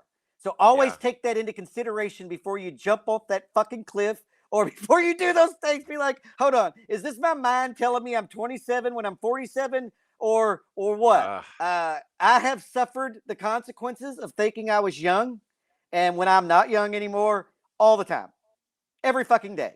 So I'm just trying to tell you, every day. Hey, every day I can play in this softball game. I'm going to run some full court, Jeff, after we finish the show. That'll last about 14 seconds before I blow a knee out or something. Yeah. Yeah, I mean, we're at the point now. We're the same age. I mean, we can't even go to sleep without waking up with an injury at our age. I mean, it's starting to get there. And I don't wake up anymore. My bladder wakes me up. And I have friends who are in their 60s who tell me, just wait until they go, what time are you waking up? I'm like 5:30 now. They're like, wait till it's 2:30 and 3:30 and 4:30 and then 5:30. I'm like, no, that's not something to look forward to. You know, I'm not looking forward to that. And so, if anything, and definitely if you're young, don't take your athletic ability for granted. It's not going to be there always. It's not going to be there. And so don't take it for granted. Go the fuck out. Sean O'Malley, you listening, Sean? Fight the best.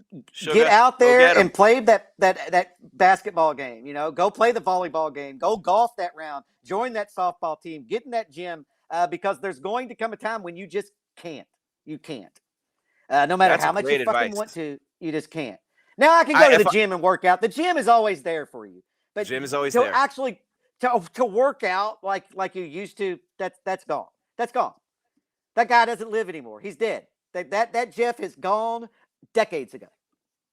Oh my God! Portnoy, Barstool Sports versus Screamin' A Smith. Good, get me started on that guy. Good Lord.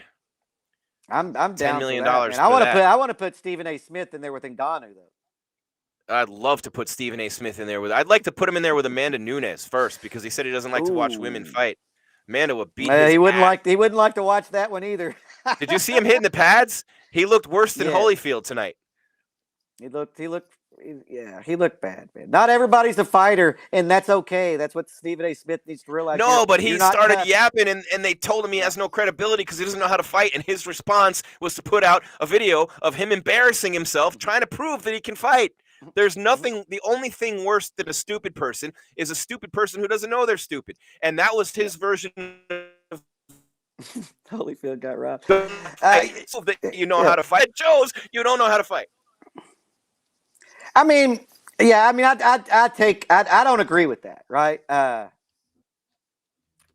you don't, I don't know. You have to know how to fight, but you don't have to practice it. You don't have to have been a black belt to talk about jiu-jitsu, or you don't have to be a professional boxer to talk about boxing. I don't have to play professional baseball to commentate freaking baseball. Nope, you don't. And so he should have. It's insecurity, Jim. You know, I mean, because if some fighter tells me that I don't know what the fuck I'm talking about because I've never been in the octagon, I'm actually going to tell him I have been in the octagon. I just haven't been in a fight in the octagon, and that's your opinion. Go fuck off. What one? Look at this one, Jeff. John K. Which one's more embarrassing, Tyron or Ben's loss? Equal, except I think Ashman for sure because he got knocked. Tyron had a good showing. Yeah, Tyron had a good. You got to remember that Tyron's a retired boxer who's not, or a retired fighter. Tyron's not a boxer. He's not a boxer. And so people need to get that out of their head. That guy's a wrestler who, because of his threat of wrestling, was able to land some big shots in MMA fights. The wrestling's gone. The takedowns are gone, so he has to just rely on his hands, and he looked pretty decent. He just needed to throw more combination. Ben is not a striker. Ben is so far removed from a striker, so far the polar opposite of a striker. I don't even know what to say. But he was a 2-promotion world champ, and he was undefeated for a long time. Well, if you allowed him to do takedowns, he'd be the boxing world champ too. Woodley sent Jake Paul into retirement. Woodley sent Jake Paul into. Did I miss something? What happened? Did Jake Paul retire after that fight? Oh yeah, he did, but it was a publicity stunt to get Twitter followers. Because the next day he said he came back and said the shortest retirement. Because Woodley got the tattoo. I can't believe Woodley got the tattoo. I can't. People do a lot of things for money. And he made the bet. He should have got the tattoo. He made the bet twice, backed out of it, and then tried to re-up and get a rematch as part of the bet. You made the bet. We all watched you make the bet at the press conference, and then you lost and you didn't get the tattoo, and then you tried to say, I'll get the tattoo if I get a rematch. The rematch, but my favorite part of that whole night was Logan Paul's face when Woodley said he would get the tattoo. Did you see the look on Logan Paul's face, who was next to Jake in the center of the ring? Logan Paul's face was like, oh my God, he couldn't believe that Woodley would sell out to that level and actually get the tattoo. If you just go back and watch that footage of Logan Paul's face when Woodley says he'll get the tattoo, that tells you everything you need to know about that moment. These Paul brothers are making a mockery out of everything, and everyone, it's unbelievable. Yeah, I think he should have got the tattoo. He made the bet. His man card should go right with it.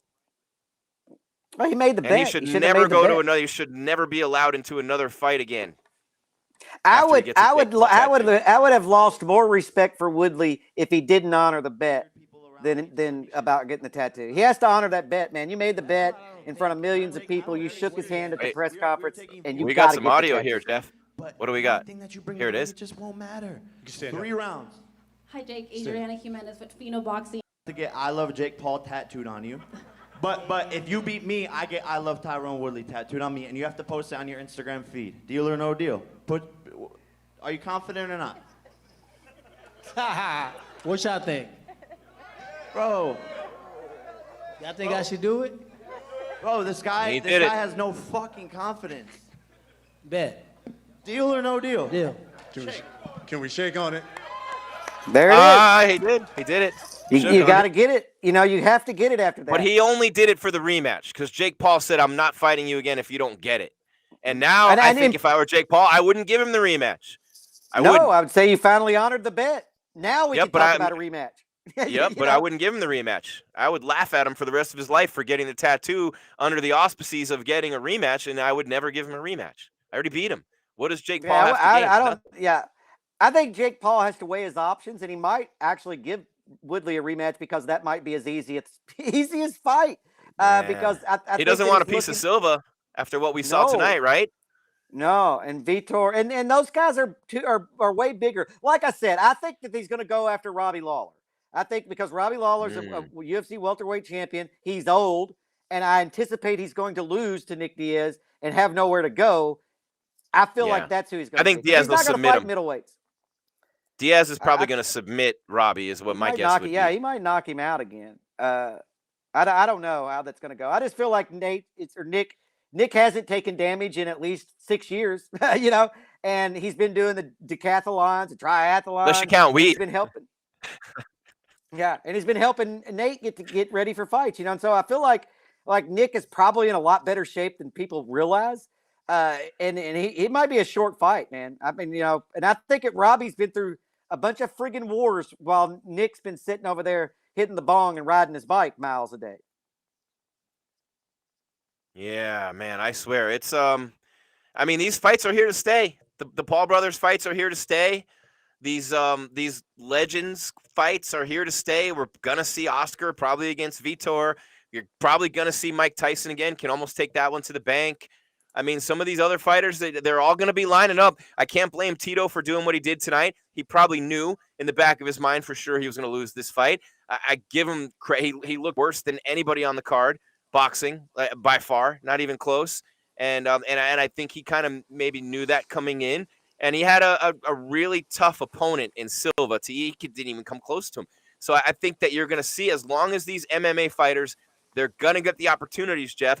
They want the money. They don't have the money, and they can't say no.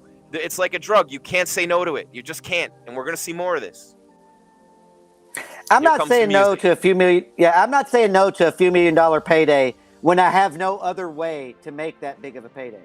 And so I think you're going to see the Titos, or hopefully we're done with Tito, but I think you're going to see the Robbie Lawlers, the guys that are leaving the sport right now, to be honest with you, the people who are on their way out. And we know who they are, and I'm not going to name them. I'm throwing Robbie out there because he's so obvious, and I'm just not even going to name anybody else. And he has the accolades, right? And he also has the look. Like whenever you look at Robbie Lawler, you're like, holy shit, that dude's a badass. I don't want to mess with him. And so he encompasses exactly what Jake Paul's looking for right now. So I think that's what we're going to see. He's Jeff Cain. I'm Jim Grieshaber. Call me Grease. This is MMA Weekly, the most trusted source in news and entertainment in mixed martial arts and combat sports for almost 20 years. For Jeff and Scott Peterson, want to go ahead and thank you for being here with us tonight, bringing it strong in the chat room. As always, make sure you hit that subscribe button and hit the bell as well so you know we have more content coming your way on YouTube, Instagram, Facebook. Follow us there and go to MMAWeekly.com for all your news fix covering the combat sports world. For everyone here at MMA Weekly, that's going to do it for tonight's coverage of Triller Fight Night, Holyfield versus Vitor Belfort. Anderson Silva, Vitor Belfort come out victorious, both of them by knockout here tonight. We'll see you next time, fight fans. Until then, keep your game tight and your mind right. We are out.